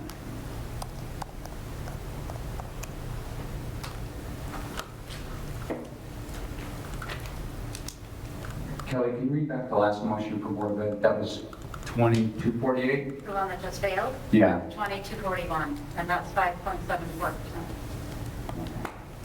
So is there a motion for 2191? I'm not sensing any movement. I'm not going down at all. What was that? 20,191,000? That's about Maybe 5.5. That's about five, almost 5.5. 5.48. I'll make that motion. Yeah, I was gonna say that. Okay, let me bear with me while I do that. So the motion is for 20,191,000.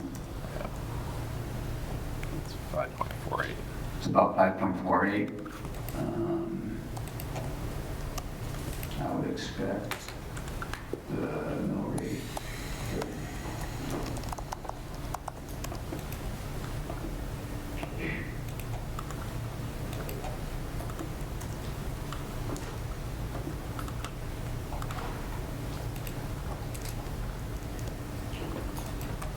I'm going to be 30.5.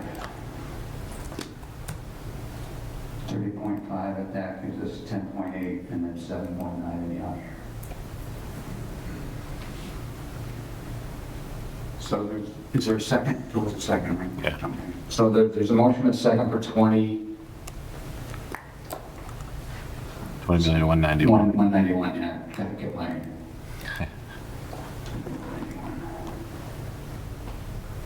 And at a mill rate of 30.5. Is there any discussion? All in favor, say aye. Aye. Opposed? Okay, motion carries. All right. Now we need a motion for the motor vehicle tax rate. I can make the motion for, It's 30, this year is 32.46.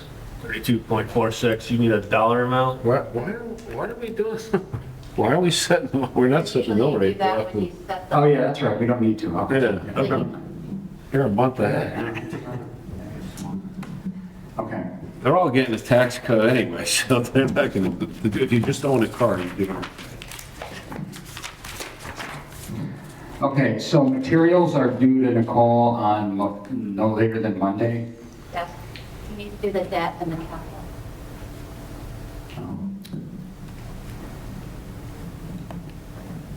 Okay, Go ahead. debt service, as in the model, for 24-25 is $1,204,730. Is there a motion to bring that to, So moved. Second. To town. to public Yeah. hearing? Yep. I'll second that. Okay, any discussion? All those in favor say aye. Aye. Opposed? Abstention? Okay, and then capital, is there a motion to bring 700,000 as That is a reduction. That's a reduction of 50,000. So moved. So Is moved. there a second? Anybody didn't hear him? Second. Any discussion? So if we are going to reduce the amount we're putting in the capital, which I can understand. Right. I think we should discuss what is going to be postponed from the capital plan. I don't think it's appropriate to reduce what we're putting aside for funding and then leave it as is. Did we use the increased figure when we said it? We used what we had modeled when we set the capital plan, that And did we have modeled at 750,000? I believe we do. I thought we had, I thought I saw 700, but. Now, I can't remember when, probably 750. Is it? So is that something we need to solve for today? I'm gonna have to look at my, No, because it's a plan. It's a plan. We can take, if it's not in the plan, we have to remove it at our capital meeting in September. It's not an expenditure. I understand what you're saying. General principle, I like our forecasting plans to be, I don't think we're prepared to do, we don't have the, I think to do it on the fly would be negligent, I guess. I can see that. We can discuss it at the meeting next month or at our. That's fair, but I'm with you. Yeah. okay. Okay, but I think we need That's to the- tell who needs to Right, come up with something. right. To me, it's more important that we don't have to vote on it, but we are on the same mindset. And if anyone did have any concerns with that approach, I would like to hear them now, rather than be surprised later on, because that would impact my decision. Is anybody against having a balanced capital plan? It seems like a no-brainer, right, Glenn? But Feel free to say. You know, we need somebody to make fun of, right? No, I'm with you, Oliver. Totally agree. Do we need to make that into the motion? No, we just need to set the figure. So there's a motion and a second for a set capital of 700,000 for next year. So moved. We already had that, right? Oh, me, I already did it, yeah, we Any were, other discussion? seconded it. All in favor, say aye. Aye. Aye. Opposed? Motion carries. All right. Kelly, what else did we miss? Kelly, could you just, from now on, just give a sketched out sheet of what we're supposed to do? So- Okay, materials are due to Nicole on Monday, and she will get published in the Let's Talk Turkey, which would be expected to come out a week from Saturday. The public hearing will be here on April 23rd, and as previously mentioned, we'll hear from the public and public's response to all of these items. All right. You ready for some more? We have a few more agenda items. Item number 5F is the Park and Rec open space fund request. Does somebody want to walk us through that? I can answer questions. Okay. So Ray's here too. So we have a motion from the town attorney regarding a request for funds. And that, the motion is to appropriate an amount of, I had said 20,000, but it's actually going to only be $9,770 from the open space fund to be used for one, and Ray revised the quote, or the ask, it's for one double fountain with a spigot and one single fountain and one mister for a total of $9,770. I'm sorry, can you repeat that total again? 9770. And where's that going?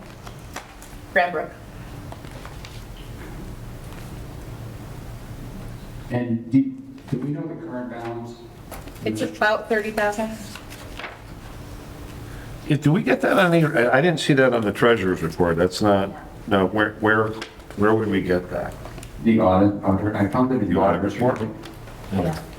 I created a spreadsheet of all funds, I'll send it to everybody. Oh. So, So I got a question. We have a quote here for the fountain? Yeah. For 13,000? It's on the MDF quote, right? Yeah, there's the MDF quote, and then I given Alicia other off the internet prices for it. I want to go to MDF because I'm the one installing them, I'm the one maintaining them, and they make the best. And they're not any more expensive than the other stuff. I'm sorry, what page is this in the proposal? The PDF that you sent? Yeah, the quote is on 13. Oh, okay. But I guess my question is that the quote I see here, Ray, is 13,355. And you're saying this is not, No, I think that's the wrong one. Oh, that's the only The one. quote I have, the total was 16,245, but that included one for up at the farms too, which we broke out.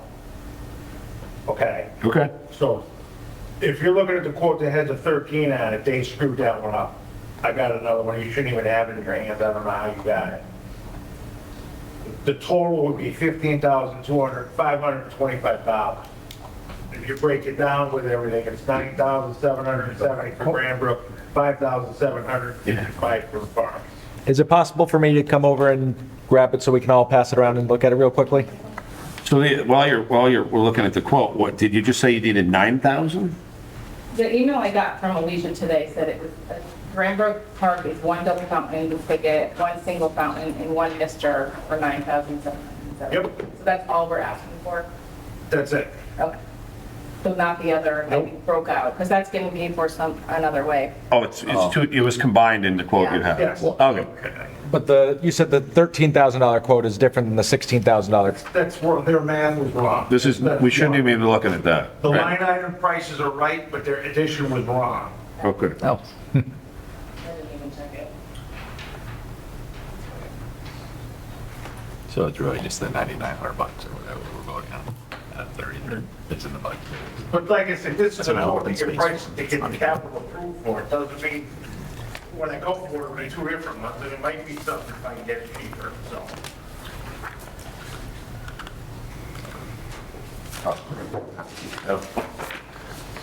That's right. It's in yellow. This is a good one. This is a good one. Yeah. Can you tell us which amounts are in yellow? Everything that's in yellow, We got black and white. Can you read the amounts? Budget cuts. Sorry. everything except for the last two numbers, All right. Okay, thank you. okay?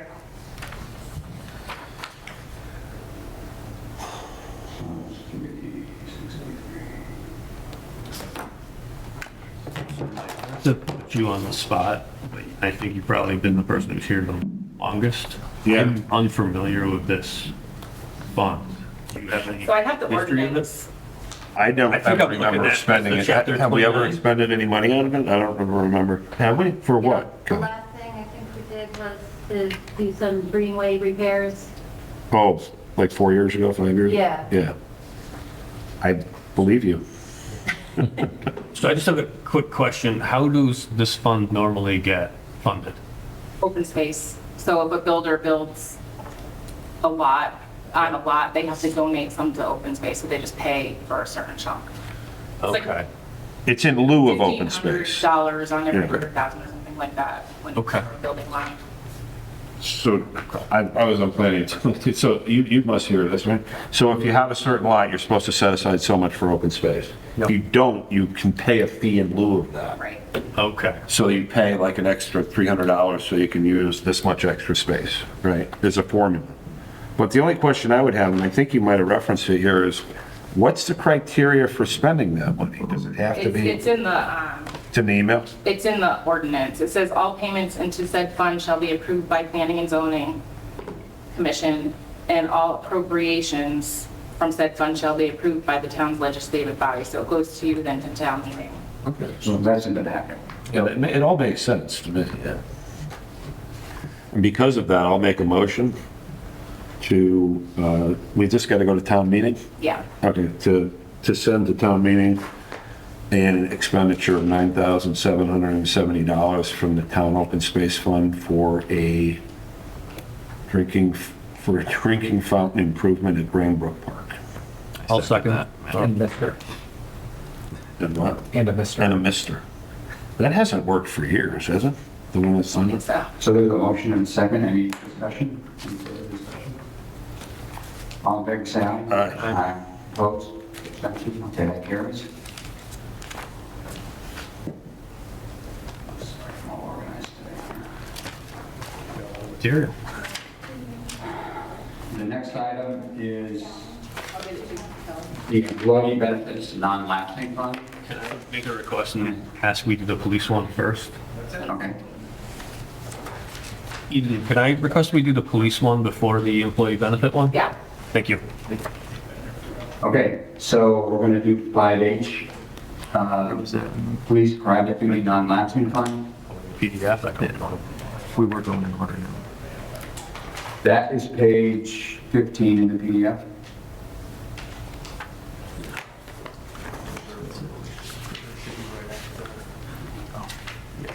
Yeah, two down. Yep.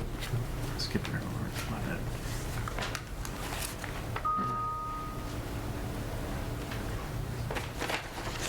I don't know, am I supposed to say something? Do you need the mic? No, I'll talk loud. So this non-lapsing fund for police private duty overtime jobs, I recommended to the Board of Finance. So for years and years and years and years and years, we've lost a lot of money for private duty jobs. We hired Eversource, Splenda, you've seen everyone out there, Frontier, and the billing wasn't proper to those companies, so it was costing the town probably hundreds of thousands of dollars. So can you just stand back a little bit? Can you stand back? Oh, sure. Oh, I'm sorry. It's okay. Okay. So I was talking to the other surrounding towns and asked, what they do. Thanks to Jay and Christy, our accounts clerk, they dug to the bottom of it and realized why we were like so much in the hole. It's because we weren't charging enough. So I asked what the other towns did, and they said that it should be at cash value. You shouldn't be losing any money. People, these towns had created ordinances and for a fund, for a non-lapsing fund, which we don't have one, to put that revenue into these funds, and they purchase things for the police department, like cruisers and such. So we revised our billing. We're billing properly for gas, for Social Security, for the officers, for insurance, for car usage, maintenance, and all that. And now we're actually at a point where we're making $36 an hour. So when you see an officer out there with a tree truck, we're making $33 an hour, which I think we brought in last month $9,000. So right now, just starting this fund in, let's see, Kelly just gave me this. So this current, or the budget now, or the balance now is $15,110, and we just basically started it like 3 months ago, I think. Yeah. So. Yeah. So So you've just been segregating that money? Correct. Okay. So I had the town attorney look at Suffield's ordinance. I did reach out, the Board of Finance asked for some more examples. I reached out to CCM, Connecticut Council of Municipalities, and asked for some examples what other towns do. They didn't really come back with any ordinances, but they do have a and they transfer that into the capital fund. But I feel like this non-lapsing fund is great in case we don't make the whole $85,000 for our cruiser in a year, which we're on track to, but if we don't, we can hang on to that money. It'll get interest, and then we could spend it when we have enough to purchase a cruiser. So we can take that out of the capital fund. The auditor's good with it. Yeah, that's it. So, first of all, thank you for getting to the bottom of this. This is huge, and it's a great boon for the town. I really appreciate this. I guess the piece that I'm want to get a better understanding of is if this money were to not be put into this fund, it could be put into capital fund, as sounds like some other towns do, right? With the exception of Suffield. It was one town. He looked at, I don't know how many towns, it was like, he only gave one example. He didn't really, or no, some he just said where they bought them. He didn't really talk about a non-lapsing fund, just a line item. So But right, he transferred it into capital. So where I was going with that, and what I want to get just a better understanding of, is if it goes into capital, it could be used to purchase a police vehicle. But it could also be used if there's a bigger need that comes up, right? Like say the fire department has an unexpected expenditure. We could, in theory, use those funds for that if we just left them in the capital fund, right?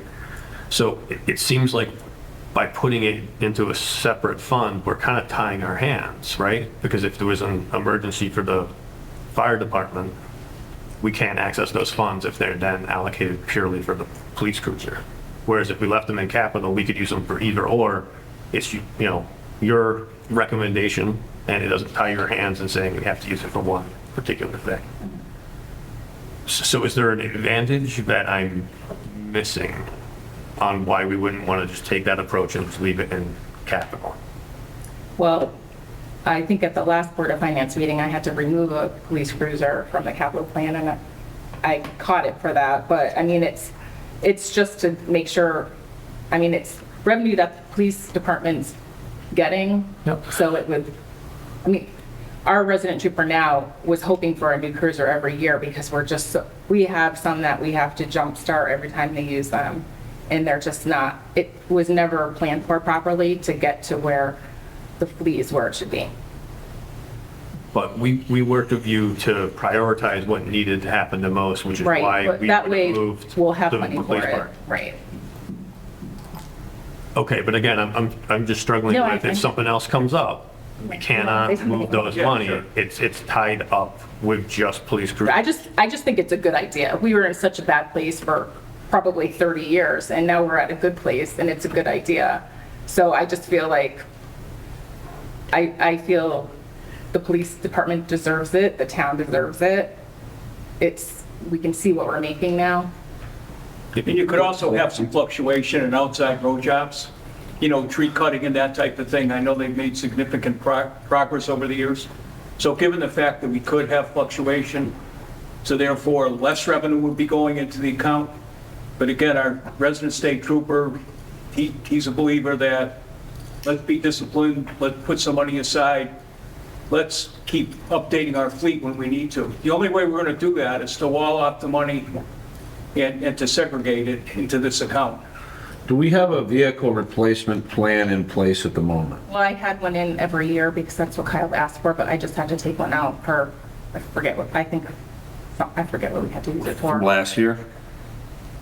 Yeah.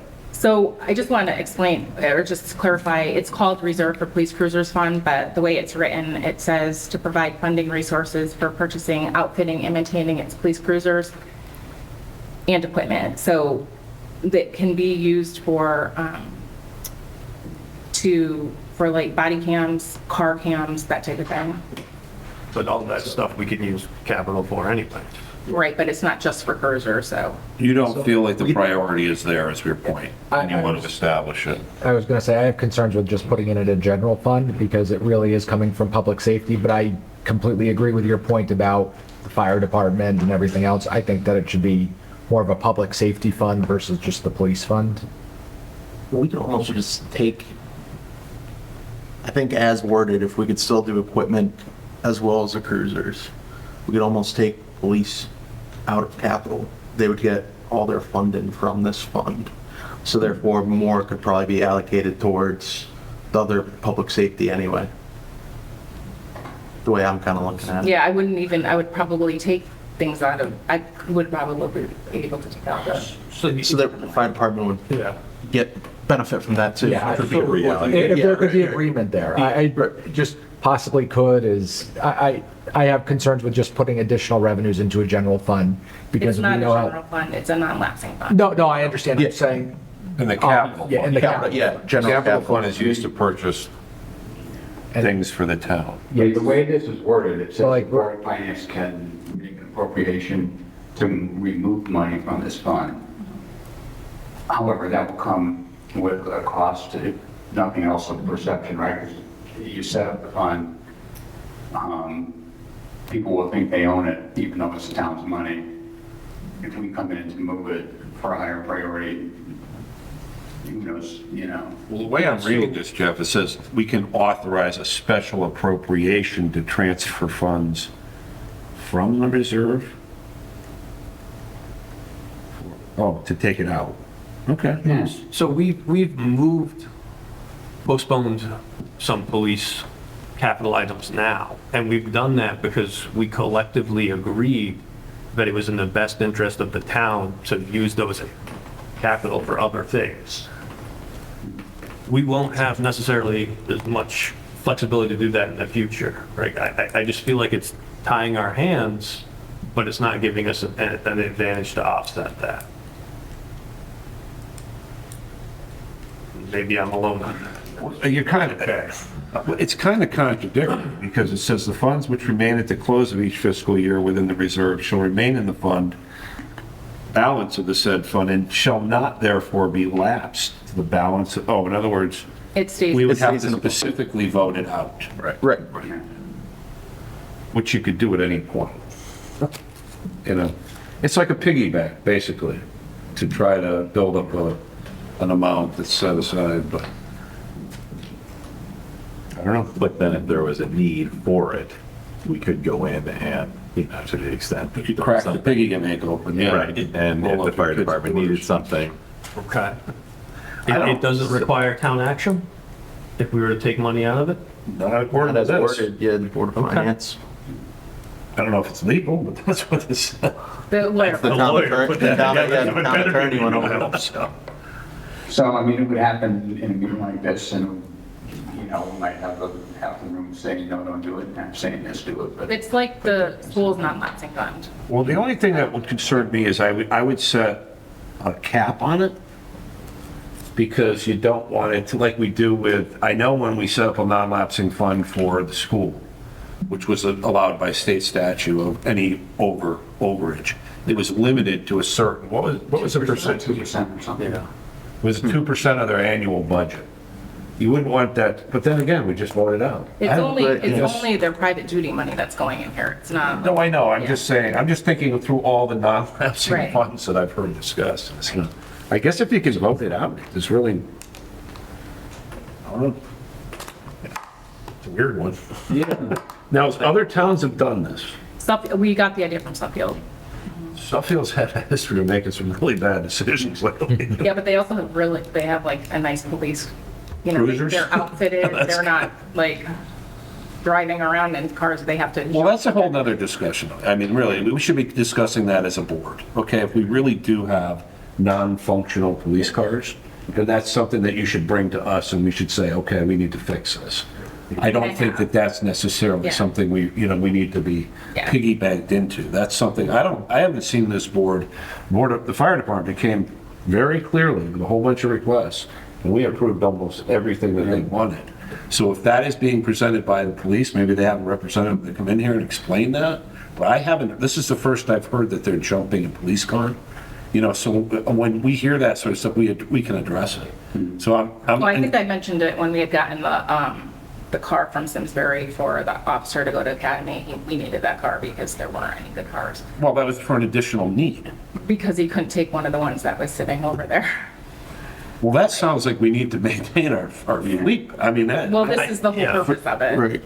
I see that as just part of the overall capital plan. Yeah, yeah. I don't know. I like the idea of set-asides to kind of establish some fiscal discipline, but at the same time, I'm more concerned. So I guess this gets allocated through the Board of Finance. We still have to vote on it, the way this is worded. I'm not 100%. Yeah, so how would that work? Like every fiscal year, you would come to us and say, come to the Board of Finance and say, we have X amount, but we've accumulated over the course of the year.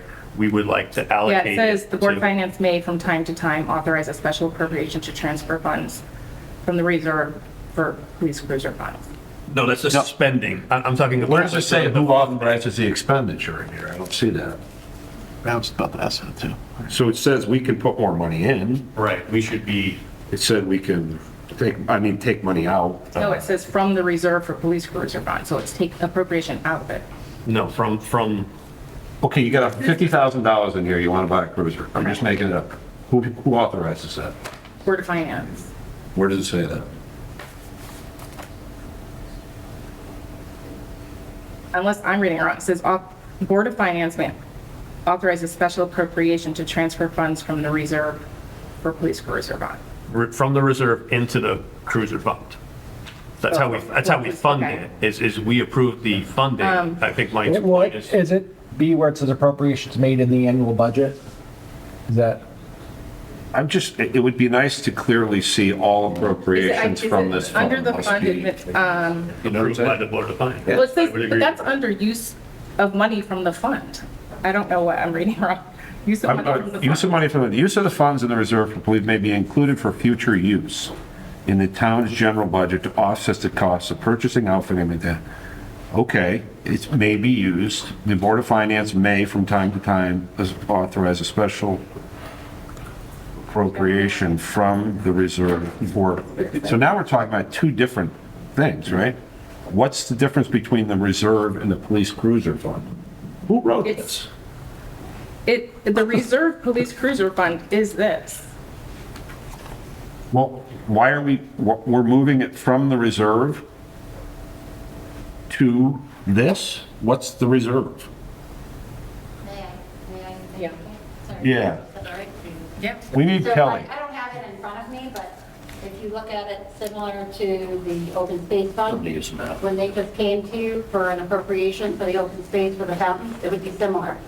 So when there's a need for a cruiser, they would come to you and say, we're looking for 50,000 for the cruiser, and then the Board of Finance has the discretion to approve that or not approve the use of the funds. But it would be limited to police matters. So it's not that the board can say, well, we're going to use it for fire instead.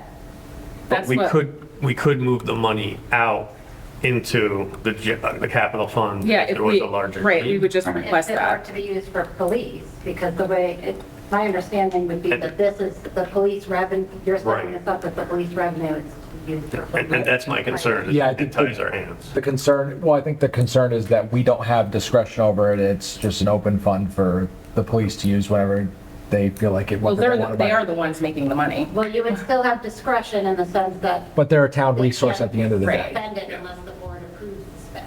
So you still have discretion. Right, but I don't think it explicitly says it in this ordinance. That's the concern, is Okay. that we're not seeing. Sorry, I was- Yeah. Right, so maybe, it sounds like there's a couple, we definitely want something in here that says expenditures from the fund must be approved by the Board of Finance. I feel like it says that though, right, Kelly? That's what it says. It shouldn't be ambiguous, right? It should But be it says pretty. it the same way the open space fund This says. is the funds in the reserve for the police fund to be included for future use in the town general fund budget. So I guess that piece is a little, because it shouldn't have, my understanding would be the revenues go directly into this fund. So instead of showing as revenue in the general fund Yeah. now, we would show it as revenue in the police Right. fund. So it wouldn't ever have to even go So- to operating general fund So at all. it would be different than what we were talking about with the Board of Ed, right? Where that is at the end of the year, they want Yeah, to the Board of Ed allocate has some. complete discretion. They Yeah. let you know what they're spending it on, but they have complete discretion to whatever they want to spend it on. You would have authority on what it gets spent on. If they came and said, we want a cruiser, and you guys said, you just got a cruiser last year, we're not approving that, then it would. they No, would but be able to do it. with the Board of Ed, correct me if I'm wrong, Missy Bob, at the end of the year, you have from time to time come to us and said, we have excess left. We would like to put it into the Board of Ed non-lapsing fund. Thank you. So I'm just trying to understand, would this be a similar thing where you'd come to us at the end of the year and say, we've got X amount, we want to move it into the fund? That's not how I read this. Okay. I read this as when funds are received for private duty jobs, they're going to go into this fund. So when we do a bill, it's going to go in here. I read it as it should go in here. We can also make appropriations into this fund, although I don't know why we would necessarily. Using the fund, it's not clear that, I mean, I heard what Kelly said, but it's not clear that it's requiring the Board of Finance to approve these. I think if they put that one line in there, Yeah. I think if we table it till the next meeting, they come back with that, I'd be okay with it, because we can pull the money out. You could amend, if you amend the wording now, then we could, I had a town meeting scheduled for April 30th. I keep pushing it off. I don't know if we'll have time. I mean, if you want to word it like the open space fund, it says payments and appropriations, that one. All payments in the fund shall be approved by the Planning and Zoning Commission. All appropriations from said fund shall be approved by the town's legislation. So just to be, So we would just say all appropriations shall be says- approved. we've got it clean. Yeah. It says that though. I don't understand. It says that. Where? It says the Board of Finance may, from time to time, authorize a special appropriation to transfer funds from the reserve for police cruiser fund. But now, You're transferring this it. is the police cruiser fund. Correct. So you're So what's transferring the it reserve? from it to the general fund to make a purchase because it says that on the top line. Right, so Eden, Right, my concern is that the police have ultimate discretion to The say, police don't have discretion. It's, It we have does- discretion over it. so, We're just putting their money into it. Okay, And I'm the gonna Board of Finance cut to the decides. chase. I think I could be in favor of this if there was a line in there that said, all expenditures from this fund are subject to a vote of the Board of Finance. Done. Okay? And that's it. If you want to come, It says, Yeah. it says you authorize it. It does say that. You want to just add it to use of money from fund right at the end there? I'm fine. Yeah. Yeah. I'm not going to vote for it. I need a, there's just, this isn't, you want to make a motion based on this? No, I just saw you said you'd be all right with it. No, I just need to, just take out the ambiguous language and make it a clean. Oh, get rid of all that. Yeah, get rid of all, you know. I thought you just wanted to add that line onto it. No, this is, I can't make sense of it. Okay, what ones, do you want to get back to me what you want changed? I think we want it simplified, You write it and I'll have the attorney approve it. or we could just put it to a vote. What do you want on? Yeah. I don't think, I mean, it's not gonna, it's likely gonna fail if we vote on it. But we also have some reasonable modifications we've asked for. If you guys want to give me modifications, You can send them to me too afterwards. I'll sketch something out and share it with everybody, and you can send it to the town attorney. Okay. Okay?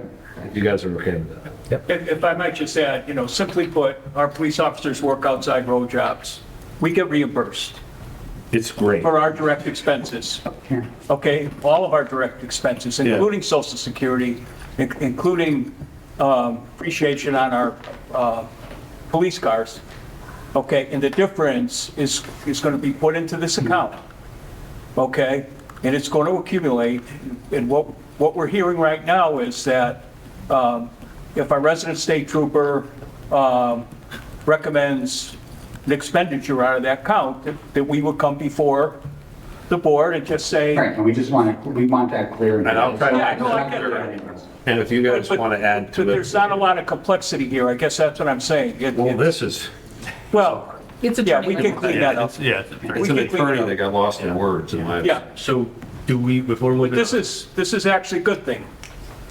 So before moving on, Yeah. we want to also make sure there's verbiage in there where if the town has some other sort of an emergency, the funds could be transferred to pay for something. I would like to clarify that too, that we can transfer out of that. It's not Right, locked. and I don't I mean, care if it's by there is town that vote, statement if it's in by there. us, but I think there should be some, I don't want to. It says it can transfer. I think that's pretty. I read this to say, No, it's just. we already have that. Yeah, the last sentence. Okay, yep, I just know we're talking about Of the general. transforming the document, I would want to make sure that that's somewhere, that's all. All right. Next item is Oh, It's, yeah. employee benefits, non-lapsing funds. Right, so this one, you'll probably want to hack up too, but there's a lot of words on it. So this one we want to create because it initially started, we have an employee who's been here for a really long time, and he was grandfathered in to carry over unused time off, sick time, vacation time, et cetera. And throughout the years, he's been paid like chunks, I guess, just, I don't know, just out of the budget. But I haven't done that since I've been here. I feel like we should make a reserve for this. We just had another employee leave that we owed 2 weeks out of, so we had to take that out of their line item, their budget line, so that took a hit. We just had another employee leave that we owe money to, so we'd like to be able to put some of our give back at the end of the fiscal year into this fund. It's as like the Board of Ed does into their non-lapsing fund, but this would be for separation benefit so that we're not hit with a massive number. And we don't want to put it all in at once, but just over the next few years, be able to put a percentage in. So just one question, when these employees are leaving, the intention is to replace them, right? Historically. So for example, you know, if Todd were to leave and we owed him 2 weeks of his salary, my anticipation is it would take more than 2 weeks to hire someone to replace him. And that would come from that same salary line. That difference would be more than made up by the time you hire someone new. Well, this particular employee, we owe 150. Right. I think that's a separate Yeah. main piece that we need to talk about, but I think these other We had to examples, I pay- don't. Well, we just had our building admin leave, but we had to fill her spot because it can't go empty. Right, but how long did it take to hire someone, replace them? We were still paying somebody to be there.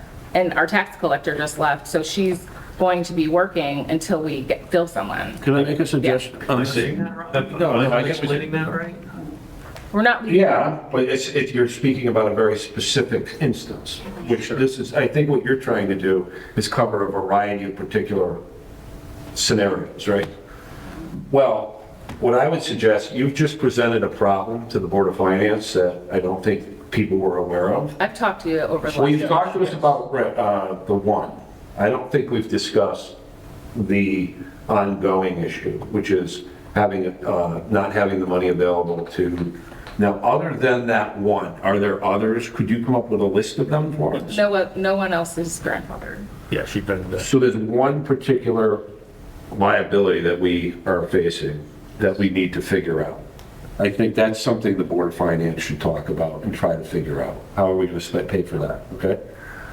Going forward, I'm not so sure it's a bad idea, but I think we should discuss it as a board and say, what are the potential liabilities? I think that's what we need to know. And other than this person having to be paid the 2 weeks, whatever, that they, you know, we should have a list of what are these liabilities that we're talking about. Because to set up a specific fund, are you talking about setting this fund up just to take care of that one or all of them?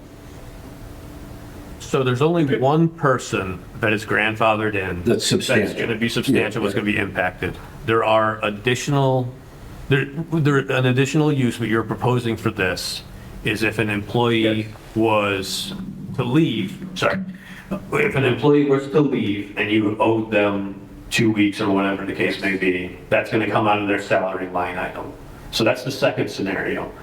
With the second scenario, if it's, say it's a police officer, right? Right.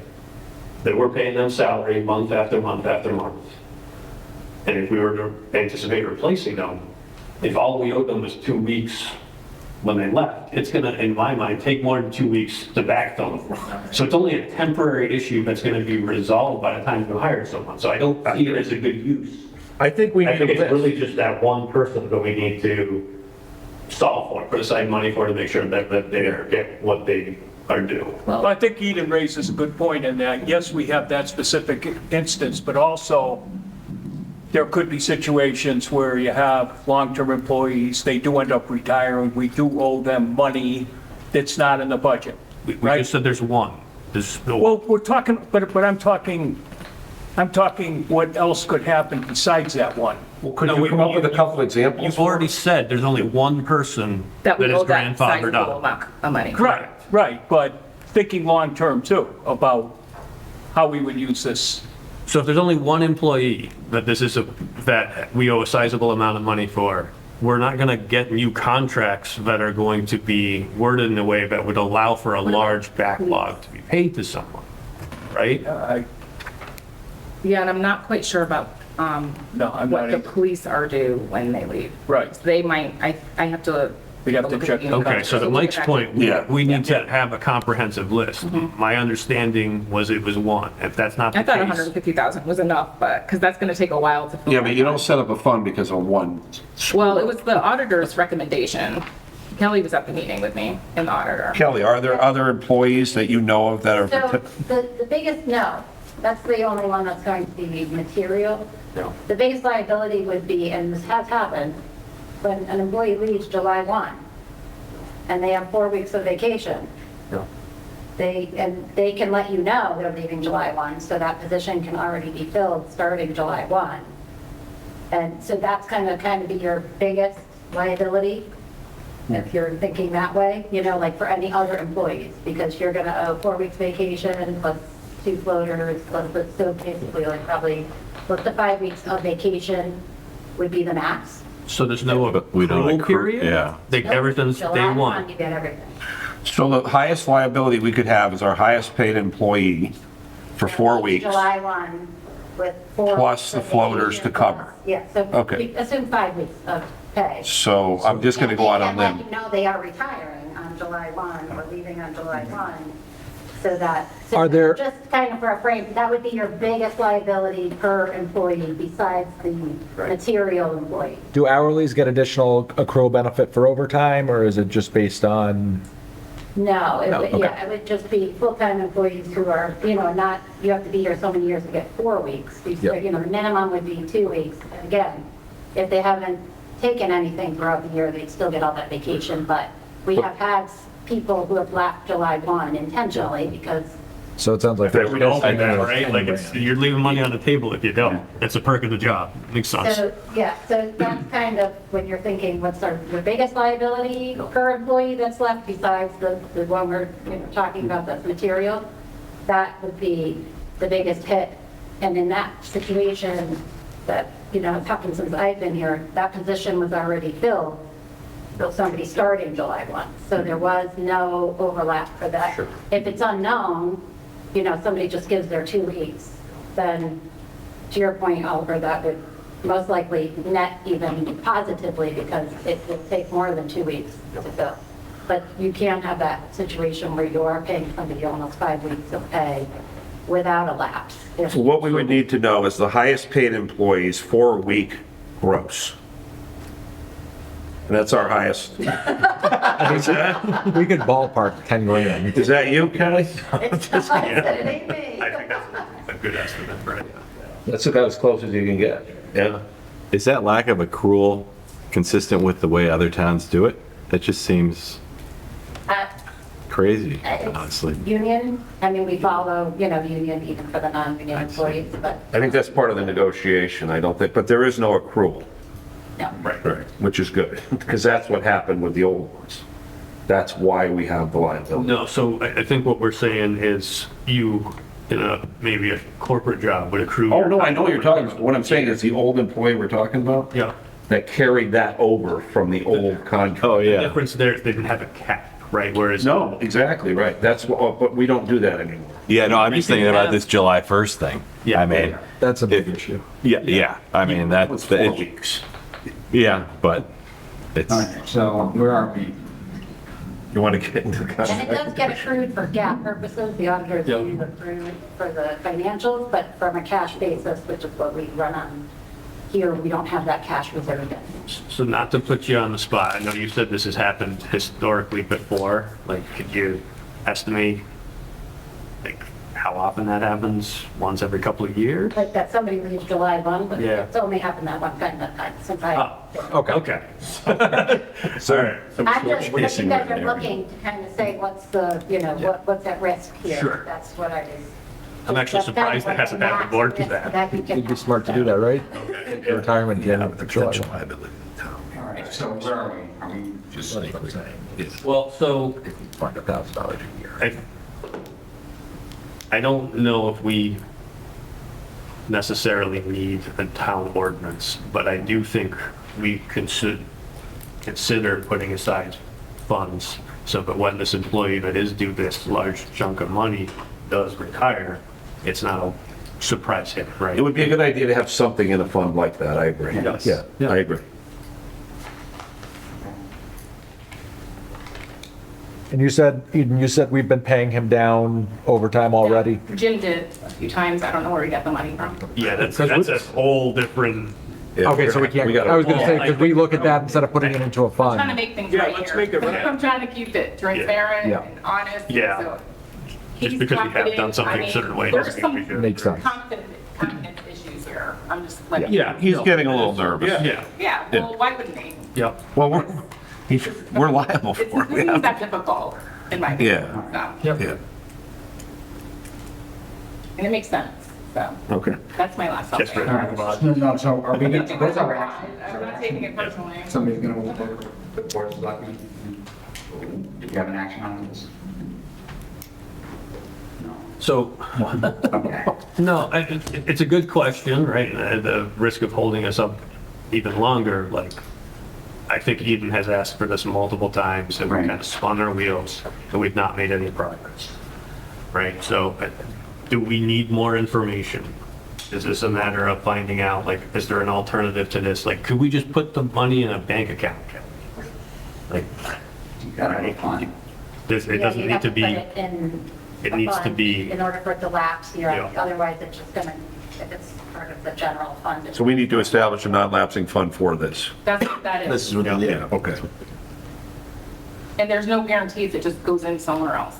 This is the guarantee. Right. Yeah. For the- Well, the segregated, so and it doesn't say we have to fund it right away. We could set it up and figure out how we're going to fund it. I would want to understand how we're utilizing. Okay, so how about after the budget, we revisit it? I think that's a great suggestion. Okay. So we'll put it on the agenda for, what, June? Assuming we've passed the budget. Okay. Think positive, Mike. All right, public building capital request. All right. Put this first, so Ray could have went home. So this is page 16 in that package. Yep. All right, so we can walk through this. I believe I sent out the capital plan. Mm-hmm.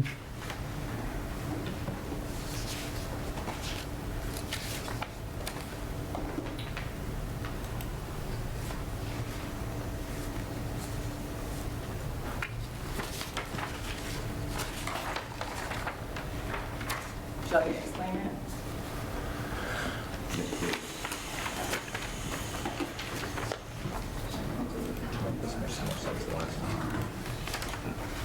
So the request changed. I sent you the revision. So the total request is $66,130. I can tell you what I did with the capital plan if you want. Yeah, so we Yeah, so like ambulance generators, So the ambulance generators were 80,000, yeah, but we only need one, and the price is lower. So I took out 80,000 from, I can't see this, it's too late.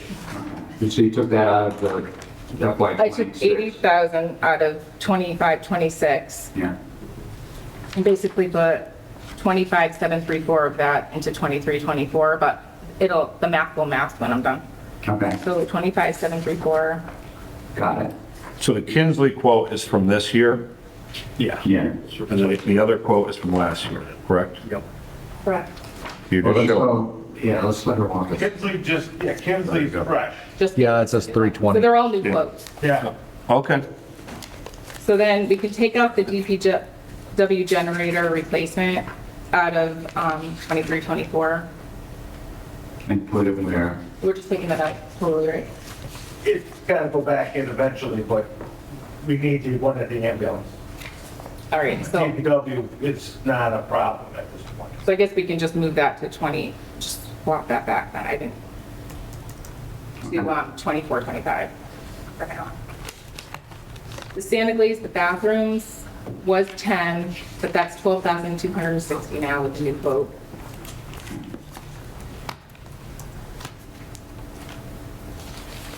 Then the carpet extractor is 9536.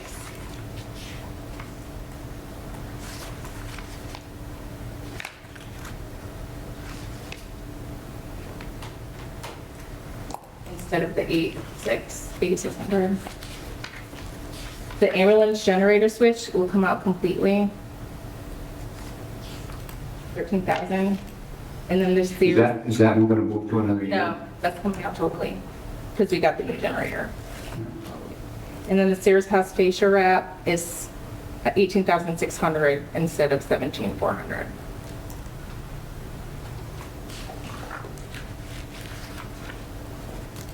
And all adds up to 6,630.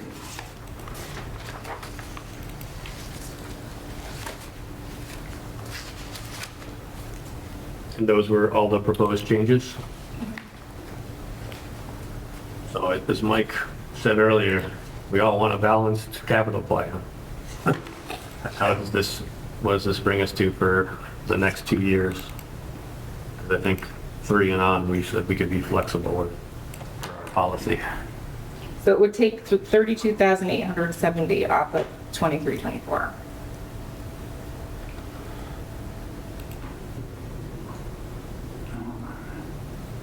I'm catching up to you here.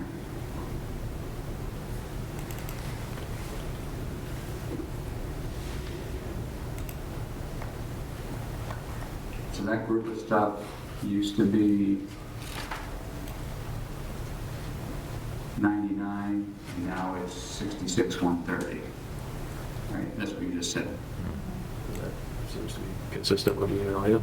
Okay, so we came down by 33,000 roughly Yeah. in that year. And then 25, 26 will come down 30,000.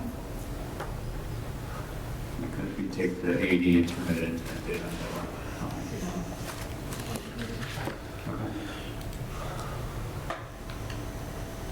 So what did that do to us?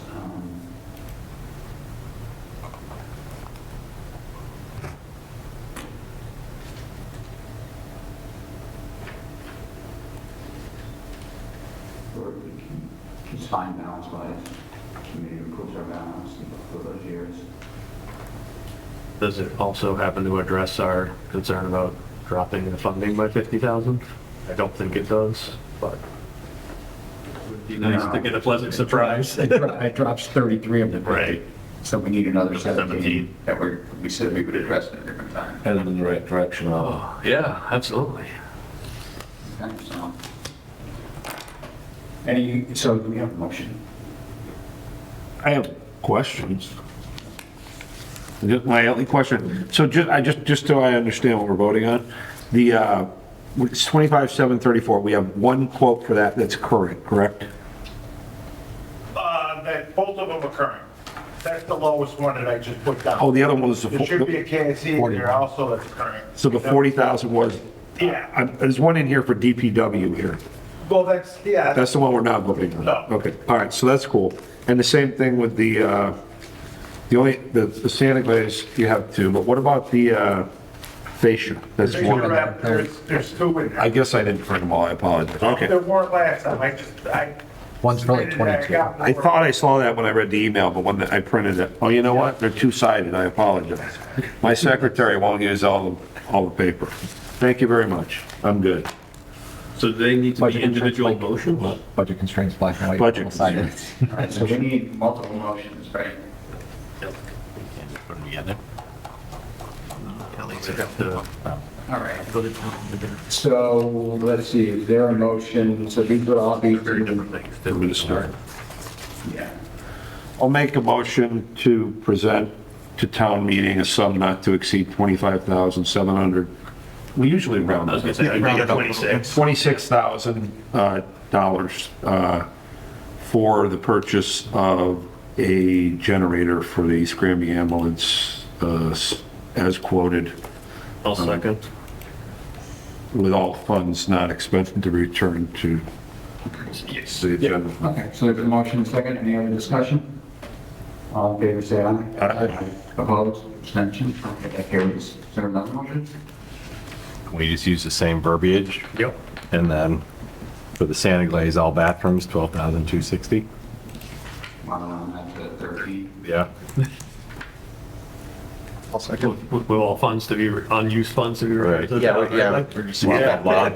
Kelly does that, I think. Yeah. Okay, so Copy paste. we have a motion and a second already. Any discussion? All in favor, say aye. Aye. Opposed? Abstentions? Okay, that carries. How about for the carpet extractor? Same verbiage, 10,000. I think carpet extractor. I'll second. All right, any discussion? All What's those- actually the second? Todd. Todd. They're going so fast. All those in favor say aye. Aye. Opposed? Abstention? Okay, that carries. Facial wrap? Same verbiage, 19,000. I'll second again, just so it's we. Thank you. All right, any discussion? All in favor say aye. Aye. Opposed? Abstentions? Motion carries. All right. Okay, public comment. Is there any comment in the room? Thank you for staying. Is there any comment on Zoom? Do we know? Nope, we lost everyone's attention. All the exciting stuff was done. Okay, now, the last item is a personnel matter. I'm all set. You're all set? Okay. Okay? We would have a seat in the kitchen anyway, so. Okay. All right, Make a motion is to there- adjourn. Motion. Second. All in favor, say aye. Oh, hold on. We did the Todd first. made the motion, Mike Mike. seconded. Thank you. All in favor? Aye. Thank you. Oh, I oppose.